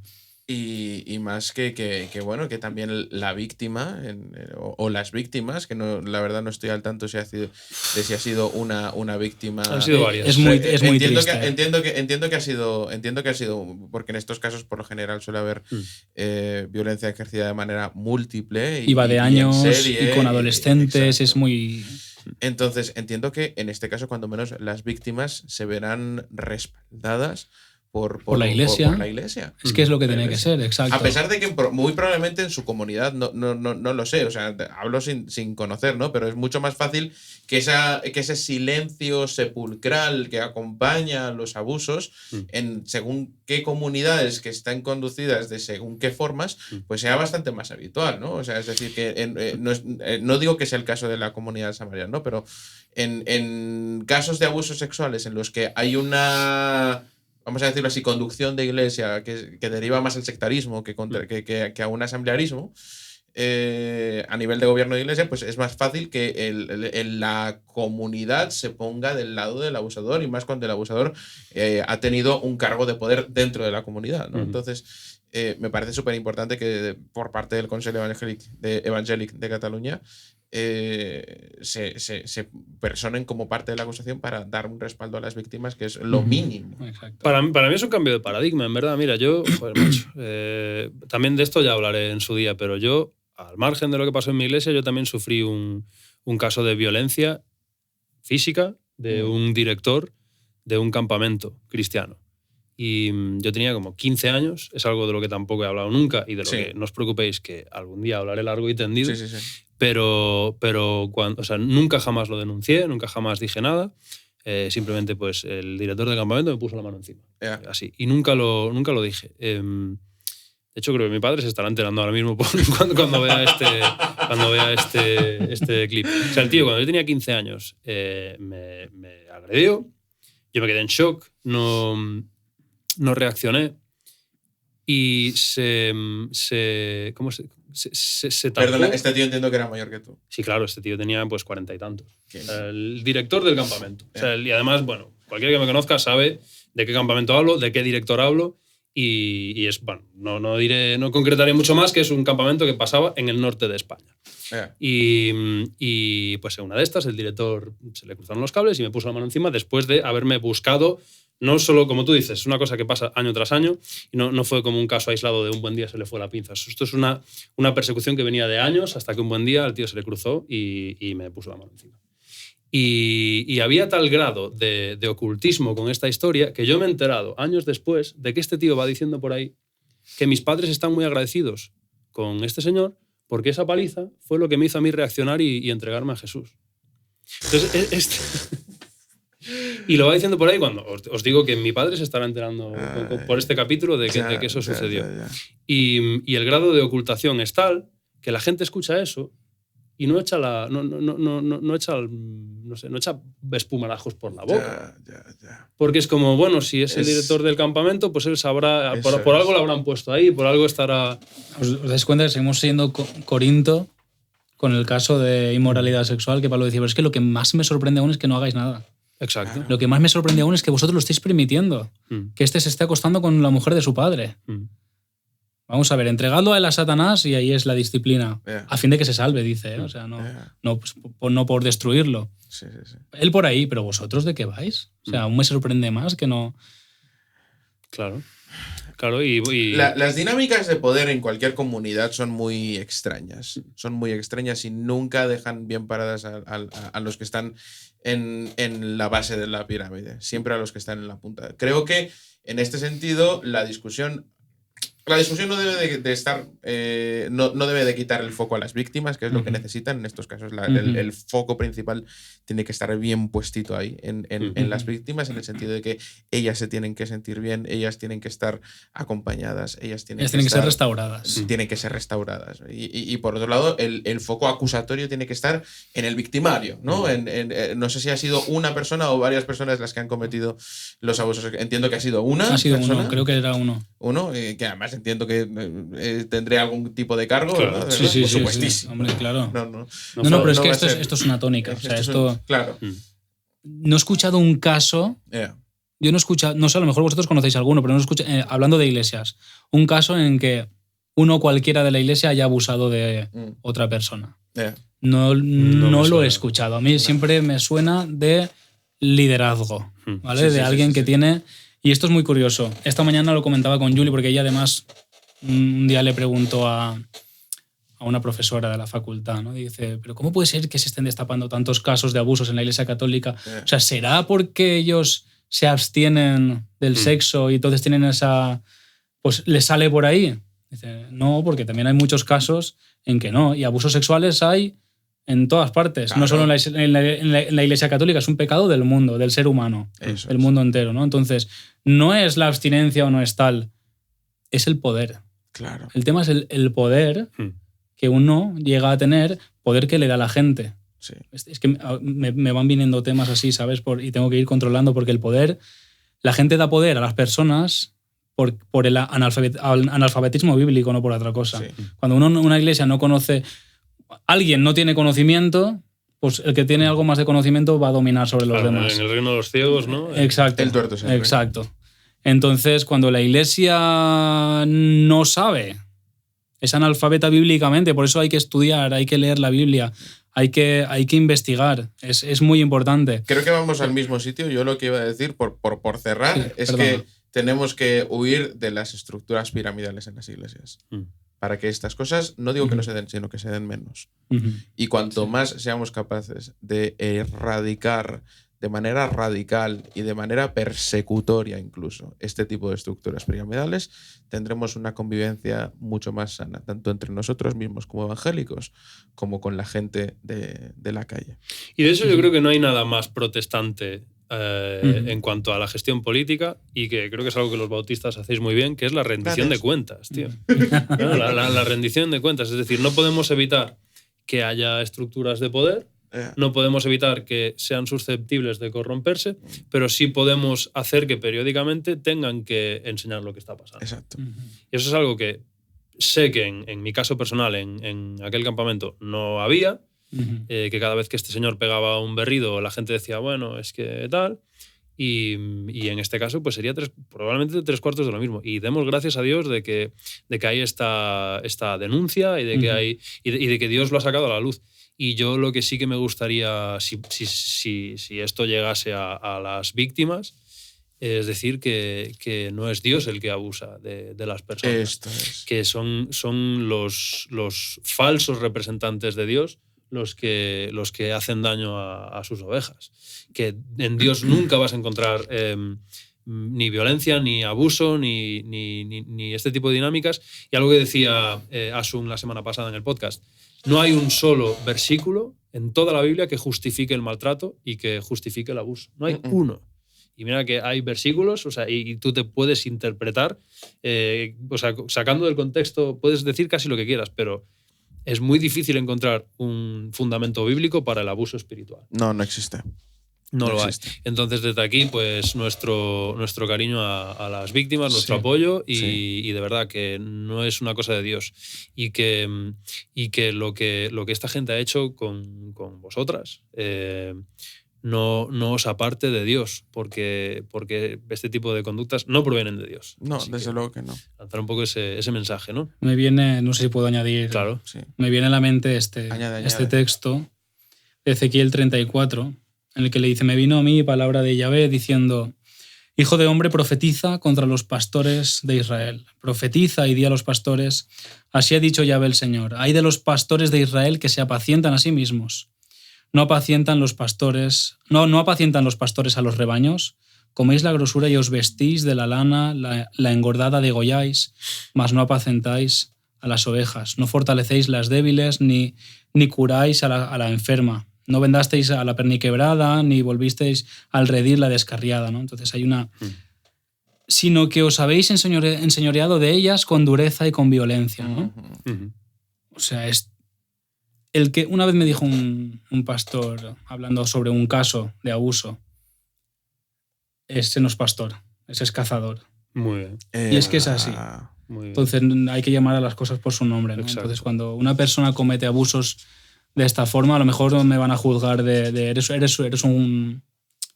Estás acusando, ¿no? Pero sí. ¿no? Es que esta gente hay que acusarla. Sí, yo no estoy... Si tú no lo quieres hacerlo de una manera... No, pero a ver, colectiva, por sus estamos hechos los acusando, conoceréis. claro, Y si tú has cazado una oveja, eres un cazador, lo siento. Sí. No lo has hecho bien, ¿no? Y si tú Entonces, abusas a una persona, eres un abusador. Y una cosa es herir. Una cosa es hacer daño, que eso todos somos susceptibles de hacerlo. Pero una cosa es eso y otra cosa es el abuso. Y más cuando se trata de un abuso sexual. O sea, hay cosas que no son debatibles. Claro, hay cosas que no son... es que se equivocó. No se equivocó. Sabía perfectamente lo que estaba haciendo, lo que estaba pasando, y lo único que pensó fue que se podía salir de rositas. Claro. Entonces, en ese sentido, sí son... Te lo digo yo, no son pastores. Muy buena frase. No son pastores, son cazadores. Así que bueno... Orad por los pastores. Sí. Es muy importante. Lo decías antes, el tema bautista, la organización esta que tenemos. A ver, precisamente hace 2 domingos creo que fue en la escuela bíblica, ahora estamos tratando... Acércate un poco el micro, por favor. Estamos un poco enseñando cómo se interpretan los libros de la Biblia según su género literario y según, pues, teniendo en cuenta los contextos, todo esto, ¿no? Entonces, estuvimos hablando de Hechos, ¿no? Y vimos que es muy fácil a veces tomar un texto y decir que ahí Lucas, en este caso, escribe Hechos, está decretando o está proponiendo una norma de conducta que no es así. Claro. Lucas simplemente está contando hechos. Está contando hechos, valga la redundancia. De hecho, él lo dice al principio de Lucas, porque acordémonos que él escribe 2 partes de un relato, Lucas y Hechos, y él empieza diciendo, yo lo que hago es una investigación de lo que ha sucedido, basándome en testimonios de testigos que lo han visto con sus ojos. Es un historiador. ¿Vale? Es un historiador, sí. ¿Vale? Y lo que hace es contar. Entonces, nosotros que cogemos el texto de Hechos, que habla de los que de hecho aquí, en la Biblia, el titulito de esa parte, en Hechos 6, es la elección de los diáconos, ¿no? Entre ellos estaba Esteban para repartir el alimento, ¿no? Porque ahí había problemas. Vale, eso de diáconos no lo hemos inventado nosotros, porque, porque precisamente... que significa literalmente camareros. Claro, es servidores, vale, está bien, pero el tema es que nosotros hoy pensamos en diáconos y pensamos en una organización y pensamos que Lucas nos ha enseñado que nos debemos organizar pues como somos los bautistas, ¿no? Y Lucas, lo siento, bautistas, Lucas no nos ha enseñado a eso, no nos ha dicho las cosas. Tú estabas ese día y me hiciste así todo, ¿no? No, pero sí. Es de broma, ya lo sé. No, pero es que esto hay que decirlo, a ver. Que la Iglesia el Señor nos enseña muchas cosas en la Biblia, pero en temas de organización de la Iglesia muchas cosas las deja nuestra... Exacto. Hay más libertad de la que sí, hay más libertad. Pero sí que es verdad que en cuanto al sistema asambleario o el sistema en que hemos organizado la Iglesia Bautista, y digo la Bautista porque es la que más conozco, protege tanto a las personas, a todas las personas, incluyendo a los pastores. Los menonitas también tienen una organización en ese sentido preciosa. Todo se ha dicho. Claro, entonces esa organización es muy buena porque es muy difícil que yo haga un desvío de fondos, porque yo no toco el dinero. Claro. Yo no toco el dinero en ningún momento, ¿vale? Yo rindo cuentas constantemente. No, yo no tengo ni que rendir cuentas del dinero porque la Iglesia ha elegido un tesorero y yo no defino absolutamente nada del presupuesto. Tesorero trae un presupuesto y la Iglesia lo vota. O sea, es un sistema de organización que protege mucho precisamente de que pasen muchas de estas cosas. Aún así, puede pasar. Yo puedo hacer discipulado con una joven, yo solo. Yeah. No estoy juzgando a los que lo hacen, porque a veces hay iglesias que solo tienen un pastor y tienen una característica específica en que el pastor discipulea a una joven y tal. Ahora, yo en mi caso, ¿cómo lo haría? Esto es algo personal. La Biblia no dice que lo hagamos así. Pero si yo tengo que quedar con una joven por lo que sea, o con una mujer, pues a lo mejor lo hago en un sitio que sea público, en el que podemos tener una conversación privada, pero en un entorno en que esté toda la vista. Tal. En el Starbucks. No voy a volver. Mira, no voy a volver. He ido... Pues es que Alain es un cafetero, sí, ¿no? Amante del café, sí. De verdad, ¿no? Entonces eso, hay que cuidarse. Oye, hay que cuidarse. Sí. De hecho, mira, nosotros ahora tenemos, perdonad, si me estoy enrollando, me cortáis. La semana pasada, el jueves, nosotros los jueves ahora estamos haciendo mañanas de oración. Teníamos la reunión de oración a las 7:30 de la tarde, pero vimos que mucha gente no podía venir. Entonces lo que hemos dicho es, abrimos la iglesia desde las 8 de la mañana hasta la 1:30 para que la gente venga a orar. Yo estoy todas las mañanas ahí en la oficina. Obviamente hablo con personas que, oye, puedes estar tú también para no estar yo solo. Porque si viene una mujer sola, que haya alguien más, que no estemos solos, ¿no? Entonces normalmente están viniendo Yasmín y Ana, que David las conoce un poco, porque son la madre y la hermana de David, ¿vale? Entonces vienen y tal. Pero el otro día Yasmín no pudo venir. Llegó una mujer a orar. Yo llamé a Ana, ¿cómo vas? Estoy llegando, tal, ¿ves? Ahí intentando no coincidir a solas con una mujer. Llegó Ana, ya oramos los 3 juntos, tal. La mujer se fue. Entonces hablamos, Ana y yo, vale, ahora estamos solos. Esto no tenemos ninguna intención ni tal, pero esto hay que cuidarlo. Entonces ella, ¿qué hizo? Salir a la cafetería, se esperó en la cafetería que hasta que viniese otra persona y volver a entrar. O sea, no te fíes. No te fíes de ti mismo. Hay, o sea, hay un punto como decía, ¿no? La mujer del emperador no solo tiene que ser buena, sino parecerlo. O sea, hay que... O sea, de cara a ¿cómo te diría? De cara a gestionar la transparencia en cuanto a este tipo de dinámicas, no solo conviene, obviamente, no incurrir en esas dinámicas, sino que sea muy visible que no estás cayendo en esas dinámicas. Exacto, eso. Entonces, creo que es fundamental que nos cuidemos muchísimo en todos esos aspectos. Hay dos temas que son los que siempre acaban saltando noticias como esta. El money y... El dinero y el sexo. Total. Es así.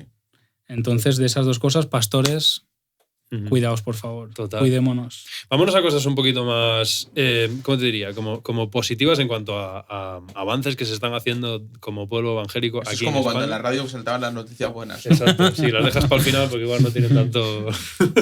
Mira, se ha inaugurado la primera capilla evangélica en un hospital público de Andalucía. A mí me encanta hablar de la obra del ministerio de los hospitales y de este tipo de cosas, porque mi mujer Es enfermiri. es enfermiri. Es su trabajo y su ministerio, un poco como tú. En el sentido, ella trabaja en el Hospital Evangélico de Barcelona, que como ya hemos mencionado en otros capítulos, es el único hospital evangélico de Europa, no de España, sino de toda Europa. Sí, una pasada. Es una misión muy guay. Obviamente tienen una capilla evangélica, no podría ser de otra manera, pero poco a poco parece que también nos abrimos paso en las instituciones públicas. Claro, para mí la pregunta es, ¿debe de haber pluralidad confesional en las instituciones públicas o debería desaparecer lo confesional de las instituciones públicas? Depende. A mí personalmente, yo soy evangélico, ¿vale? Eso que no cabe duda.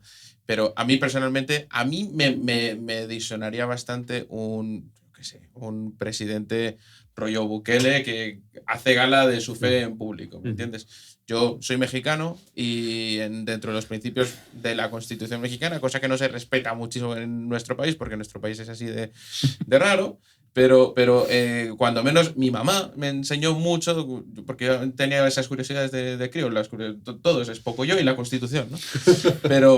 pero mi mamá me enseñó mucho que debía de mantenerse ese espacio limpio, ¿no?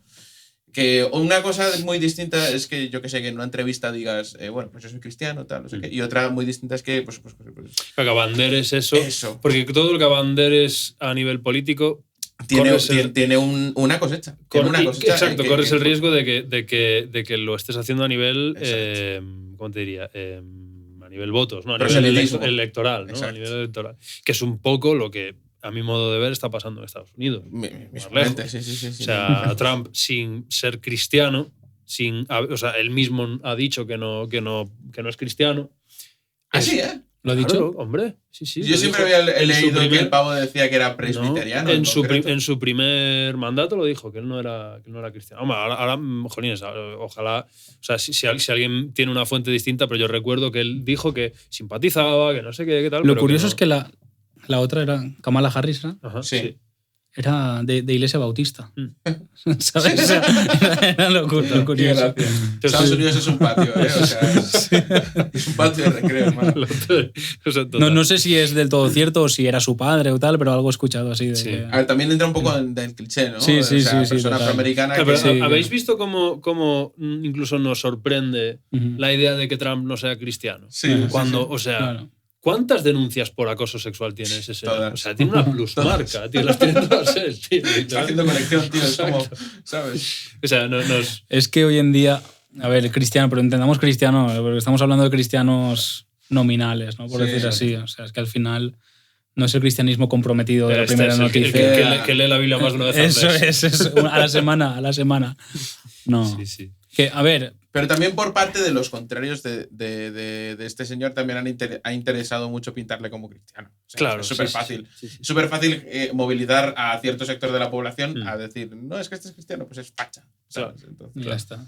Claro, es que ahí vamos a un tema de partidos, de qué ideales compras, con cuáles te quedas y lo complicado que es hoy hablar de qué partido...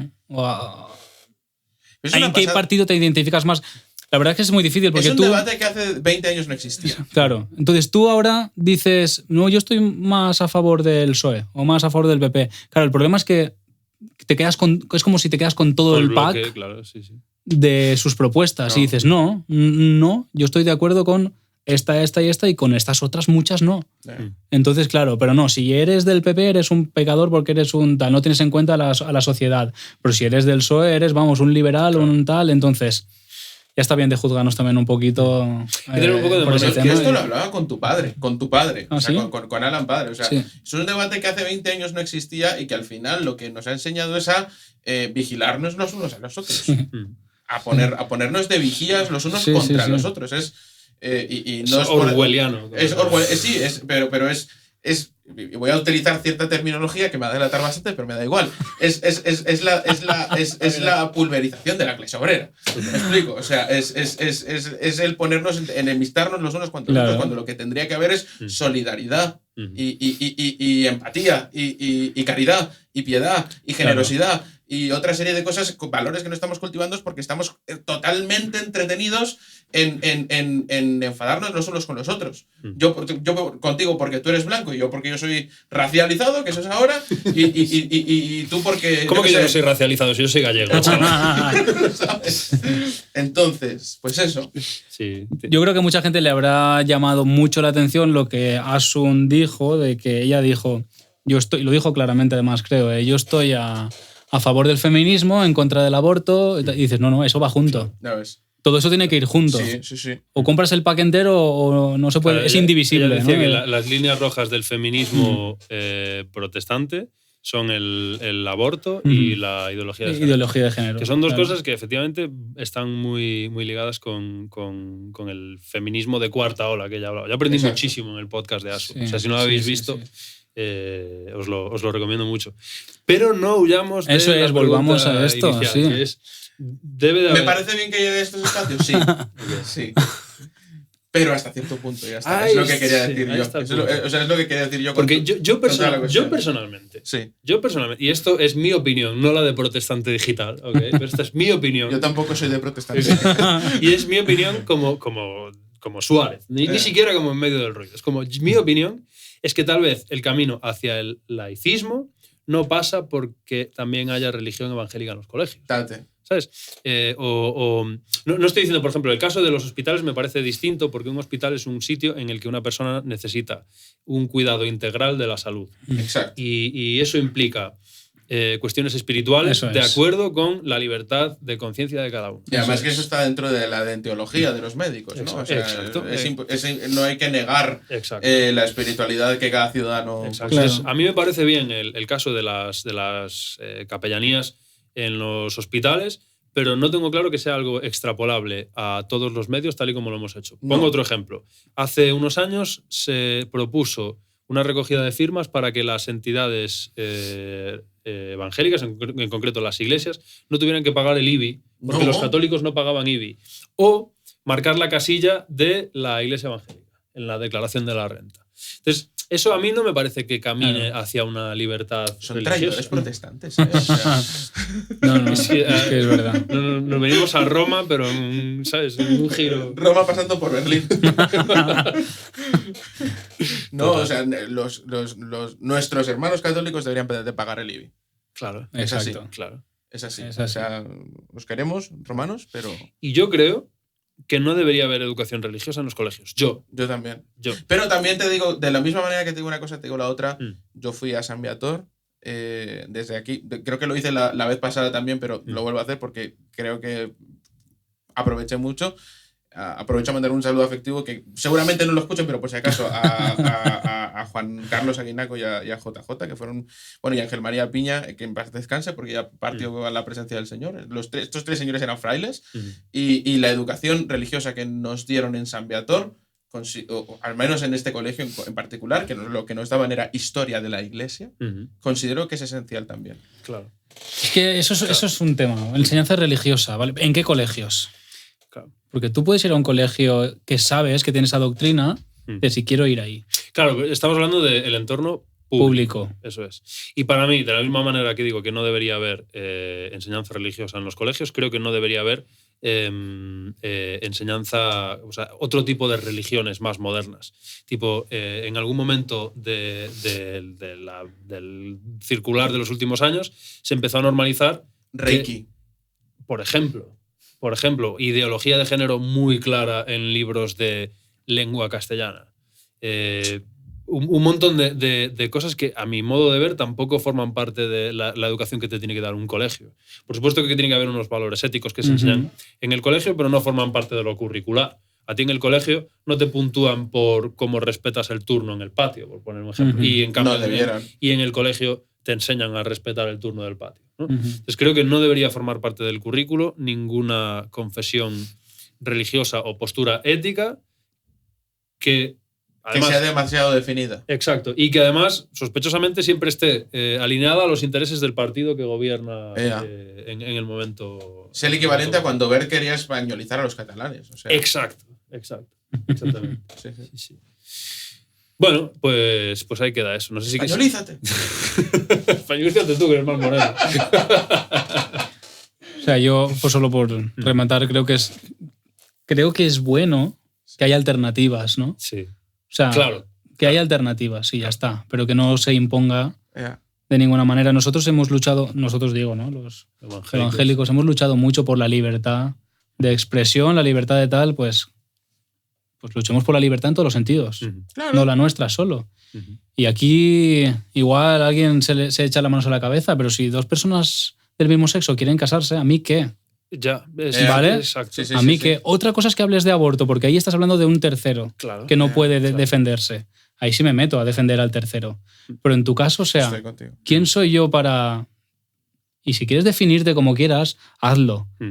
Ahora, que eso no pase a que a mi hija en el colegio se le diga, no, tú eres niña o niño, lo que tú quieres. No, perdona, o sea, hasta ahí podíamos llegar. Eso va a ser cosa a lo mejor de los padres, ¿no? Bueno, y de ella no, porque hay mucha gente que dice que ya lo he escuchado, ¿es niño o niña? No. Déjale lo que quiera, ¿no? Lo que ella quiera. Entonces, bueno, vale. Si queréis criarlo sí, pues bueno, adelante. Pero que no se nos imponga, pero tampoco eso. Que querramos cortar, ¿no? Porque cuando yo escucho a la gente, no, la iglesia está contra la homosexualidad, contra tal, dices... La iglesia no debería estar en contra de muchas cosas. Claro, la iglesia es... ¿Has pedido libertad para ti? Pues claro. Concede libertad para todos porque tú no puedes meterle a la fuerza lo que tú crees, ¿vale? O sea, que en algunos términos podemos apelar a la humanidad de la persona, a una moral tal, y no estoy hablando ahora de homosexualidad, yo que sé, a lo mejor de generosidad. El otro día escuché un debate en el que uno decía, los Lamborghinis no deberían existir, ¿vale? Porque habiendo tanta hambre tal, bueno, mi opinión es que a lo mejor todos deberíamos tener Lamborghinis, ¿no? Que incluso los que tienen hambre, o sea, todos, que pudiésemos tener todos Lamborghinis sería mucho mejor que no existan directamente, pero bueno, lo que quiero decir, ¿se deberían prohibir? No debemos prohibir, lo que a lo mejor, esta es mi opinión también, ¿eh? Lo que sí que podemos es, en la medida de lo posible, apelar a la humanidad y a una ética, una moral en las personas, tal, sí. Pero de ahí a limitar o a querer, no, pues ya que no puedo limitar a unos, pues me meto yo en toda la sopa. Si está la Iglesia Católica en el cole público, pues yo también. Sí. Pues no claro. Creo que no van así las cosas. Exacto. Y de la misma manera, perdonad que hile, o sea, tengo como un don para hilar noticias, tío, pero en el mismo sentido hay una cosa que creo que sí que tenemos que reclamar y bueno, hay una noticia que habla de cómo el Consejo Evangélico de Andalucía, si no recuerdo mal, los andaluces últimamente están dando guerra, ¿eh? Sí, así tiene que ser. Lutero Sánchez Gordillo. Se acabó. Reclaman una solución a la situación de los pastores jubilados sin pensión, que ahí sí que entra en la materia de aquello en lo que tenemos que reclamar los derechos de nuestros pastores en igualdad de condiciones con otras confesiones que han sido más hegemónicas, ¿no? A lo largo de la historia. Entonces, tú sabes mejor que nosotros cómo está la situación a nivel legal de... Ánimo. Bueno, en realidad no existe el oficio de pastor. No hay un contrato laboral. Una iglesia no puede hacer un contrato de pastor. Pero al menos no te meten en artistas y toreros, ¿no? Claro. No, te meten en lo que se pueda. Sí. En orientador, en profesor de teología o en ministro de culto. Pero fíjate, hay un contrato para ministro de culto. Solo hay una forma de tener un contrato de ministro de culto y es jornada completa. No hay otra opción. No hay media jornada, no existe tal. Entonces, entiendo. O jornada completa o tal. Que tiene una ventaja para la iglesia, y es que no pagas tanto de seguridad social y tal, tiene una desventaja muy grande para el pastor, que lo echan en cualquier momento, no se tiene que pagar indemnización ni tiene derecho a paro. O sea, entonces, para los pastores la cosa está complicada, pero estaba peor antes, porque antes no podían ni siquiera cotizar de ninguna forma. Antes, pues eso, no había muchos, pues eso, están ahora luchando por tener pensión. Muchos, y de hecho la noticia lo dice, se han muerto sin con una mano delante y otra detrás. Sí, literalmente. Y han tenido que ser ayudados y han tenido que ser tal. Entonces, hace falta, claro, esa solución urgente y que se tenga en cuenta pues todos los años que se han trabajado antes. Claro, y que se pueda demostrar, porque esa es otra. Claro. La iglesia de turno va a tener que, de alguna forma, escribir un comunicado o algo, diciendo un certificado o algo que certifique que efectivamente esta persona ha estado tantos años trabajando aquí y tal, y entonces, claro, el Estado ya va a decir, ostras, ahora tenemos que desembolsar aquí una cantidad importante, entonces esto va a ser, yo creo, una negociación tensa, pero por la que tenemos que orar y luchar, porque si no, pues muchos de nuestros pastores van a quedarse, pues eso, con una mano delante y una detrás. Contribuido a la obra de manera a la obra y a la sociedad, porque... Blandina. ¿Vale? Blandina, por ponerte un nombre y una cara en concreto. Blandina. Blandina Ronsano, pastora de la iglesia de Binefar, pastora de la iglesia bautista de Binefar. Es una mujer que, ¿qué edad tiene Blandina ya? No lo sé, pues tendrá 70 y... 70 y está no sé. ejerciendo de pastora y ya superando la edad de jubilación media, o al menos la establecida. No sé si 80, a eso te voy. Es una persona que es incluso reconocida por las autoridades de su pueblo, que es Binefar, y que ha contribuido, al punto de que el edificio de la iglesia de Binefar se utiliza para eventos sociales del pueblo, ¿no? Y eventos... es que eso es ideal, eso es otro tema. A eso es a lo que voy. O sea, hay una colaboración por parte... No estoy hablando de la unión iglesia-estado. Creo que los bautistas estamos en contra de la unión. Yo, por lo menos, estoy en contra de la unión de la iglesia con el Estado. ¿Vale? Pero vemos que cuando menos es útil a la sociedad. No queremos que la religión, y voy a utilizar este término, yo por lo menos no estoy a favor de que la religión se convierta en una lacra que la sociedad tiene que financiar. Claro, sino todo lo contrario. Habemos unas personas que amamos a Dios y nos unimos en un lugar todos los domingos, pues cuando menos que este lugar le sea beneficioso a la gente del pueblo. Totalmente. ¿No? Y en este caso, cuando se jubile Blandina, que no veo que tenga avisos yo de jubilarse, ¿qué va a pasar? ¿Me entiendes? Sí, sí. Es más, en relación, igual nos estamos yendo un poco del tema. En relación con lo que has dicho, esta semana yo he tenido una conversación con una persona de la iglesia, porque ahora de aquí poco se va a hacer curso de bordado, un taller de curso de bordado en nuestra iglesia, en la que se invita a la gente a venir, ¿no? Y alguien quiso matizar, porque algunas personas tenían dudas, pero es religioso, tal, y dijeron, no, esta persona tratando de explicar, es un miembro de nuestra iglesia, la iglesia solo cede el espacio, tal, y como con un poco de temor de que la gente no se asuste. Oye, no, le digo, no, lo que hay que normalizar es que la iglesia... Es un punto de encuentro. La iglesia ofrece y hace una actividad no religiosa, y la ofrece al barrio, a la ciudad, y tenemos que normalizar el hecho de que sí, de que digan, ostras, la Iglesia Evangélica Bautista de Vitoria me está enviando un mail invitándome a un curso de cómo cuidar a mi mascota. ¿Sabes? Por ejemplo, ¿vale? Claro, bueno, shout out para En Vivo, que es la mejor iglesia que he tenido yo en mi vida. En Vivo no es una iglesia. Por eso digo que es la mejor iglesia que he tenido en mi vida. Es una especie de... para que nos aclaremos, es una especie como de GBU con local, digamos. Es como un GBU con local. Que había en Salamanca, es una misión americana. Bueno, pero es iglesia. Claro, sí. Efectivamente. Por eso digo que es la mejor iglesia que he tenido, en tanto que es una iglesia porque es, pues sí, o sea, nos hemos entendido. Que sí, ¿no? Perfectamente. Pero el tema es que... Es una iglesia de facto. Es una iglesia de factos. De factos. Y el rollo es que funcionaba como una asociación universitaria. Claro. Es decir, había gente, por ejemplo, había chicos, casi todos lo llevábamos entre cristianos, pero había un chico que estudiaba deporte, ciencias del deporte, y por las mañanas llevaba entrenamientos en el local. Claro. Y había otro que le gustaba cocinar y hacían pinchos y recetas y movidas. Y luego quedaba eso era gratis. vasco, seguro. Pues no, era de Nueva York. Y mi colega Chris, que casi. Los bilbaínos hacen donde les haga. O sea. Había, yo qué sé, chicas a las que les gustaba pues también entrenar. Había un grupo de chicas que entrenaba. Yo tenía un grupo de artistas que leíamos eso sí que era una actividad espiritual, pues leíamos la Biblia, estudiamos la Biblia desde la perspectiva del artista. Teníamos pintores, teníamos cocineros, era un ambientazo, tío. Era la auténtica Florencia del siglo XXI. Y había pues un montón de grupos de gente había gente que quedaba para jugar a la Play en la iglesia.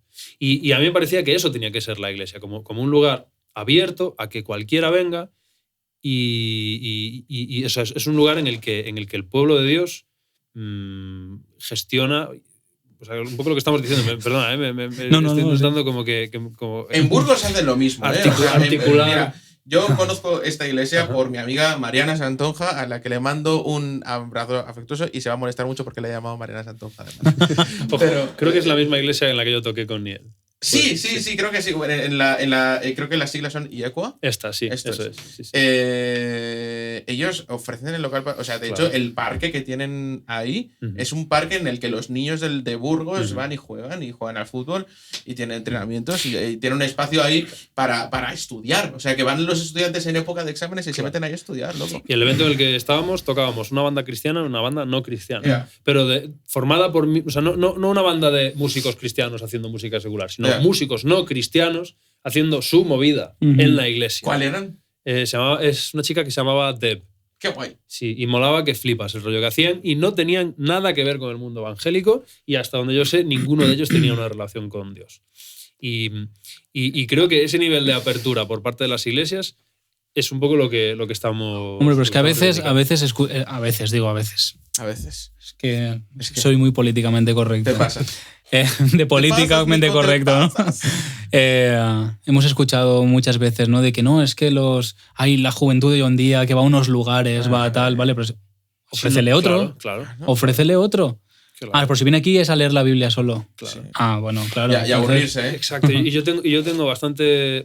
O sea, lo que has dicho lo suscribo al 100%. Porque escucha mucha gente desde el púlpito decir, es que Jesús nos llama a ser libres. Y yo respondo, ¿libres para qué? ¿Para escuchar predicaciones?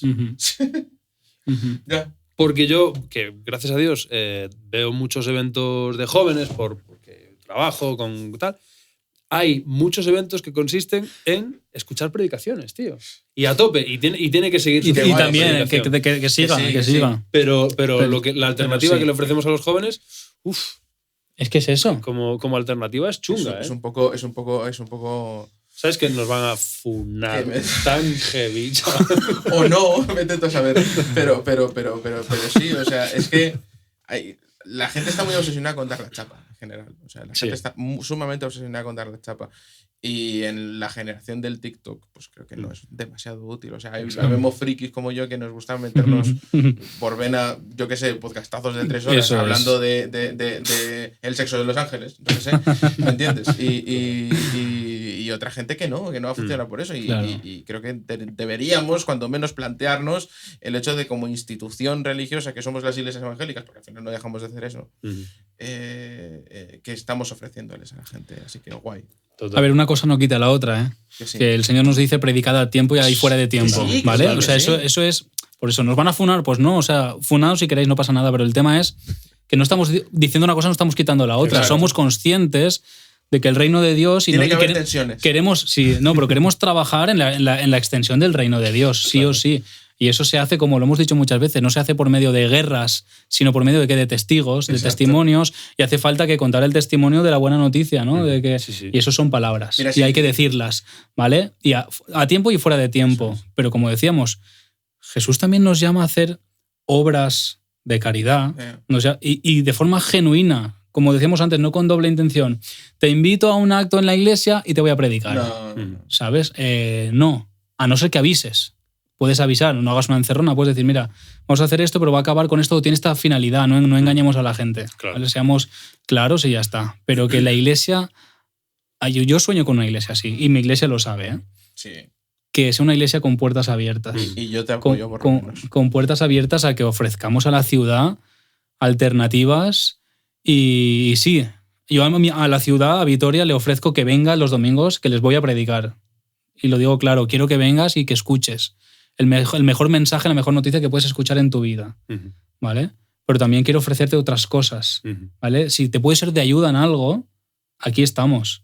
Y si te lo pasas bien, simplemente por venir a hacer un curso de bordado, pues ven y pásatelo bien, que también queremos ofrecerte esto, que te lo pases bien, que también queremos ofrecer tenemos el banco de alimentos, o sea, colaboramos con el banco de alimentos. No predicamos a través del banco de alimentos, simplemente nos ofrecemos nuestro local y nuestras manos para hacerles llegar la comida, ¿no? Entonces, todo esto son necesidades. Si la iglesia no está para cubrir necesidades ahí de la gente y ofrecer, pues eso, alternativas, pues no sé.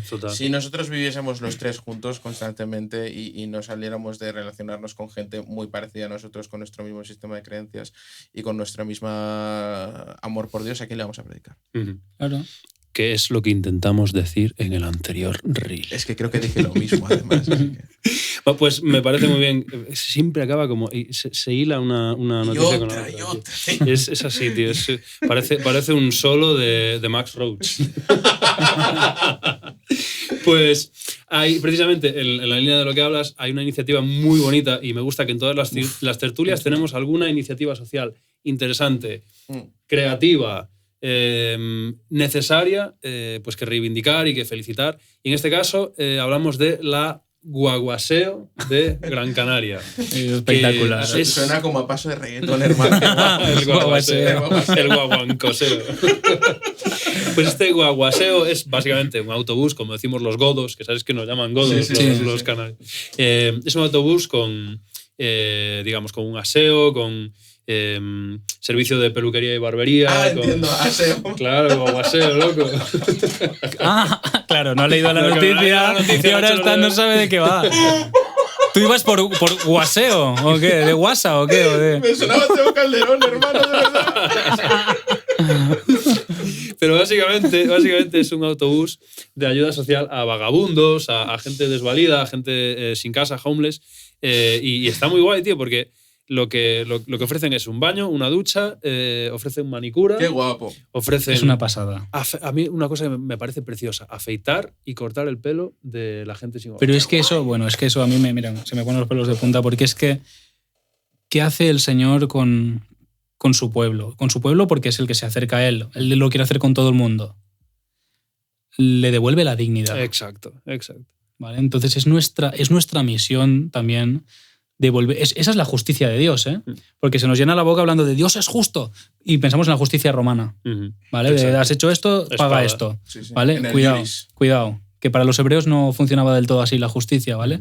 Y la justicia de la que habla constantemente el Señor es de restaurar la dignidad, de acabar con el opresor, con el que abusa, de rebajar a ese.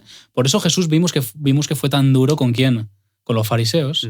Con el resto no. A sus discípulos sí, a veces una leccioncita tenía que darles, es normal, pero siempre con un cariño diferente. Pero a los fariseos les daba cera duro, porque eran los que abusaban. Entonces vemos a Jesús levantando a la gente, devolviendo la dignidad. Entonces eso es precioso. De hecho, cuando he leído la noticia digo, no tenemos un peluquero en la iglesia, porque sería súper guapo hablar, ya pensando, ¿no? Hablar con él y ofrecer esto. Ven a la iglesia tal día que te cortamos el pelo. Claro. A ver, mi iglesia, si escucha esto, va a decir, eso no lo has hablado con nosotros, es nuestra organización, tenemos que hablarlo, tal.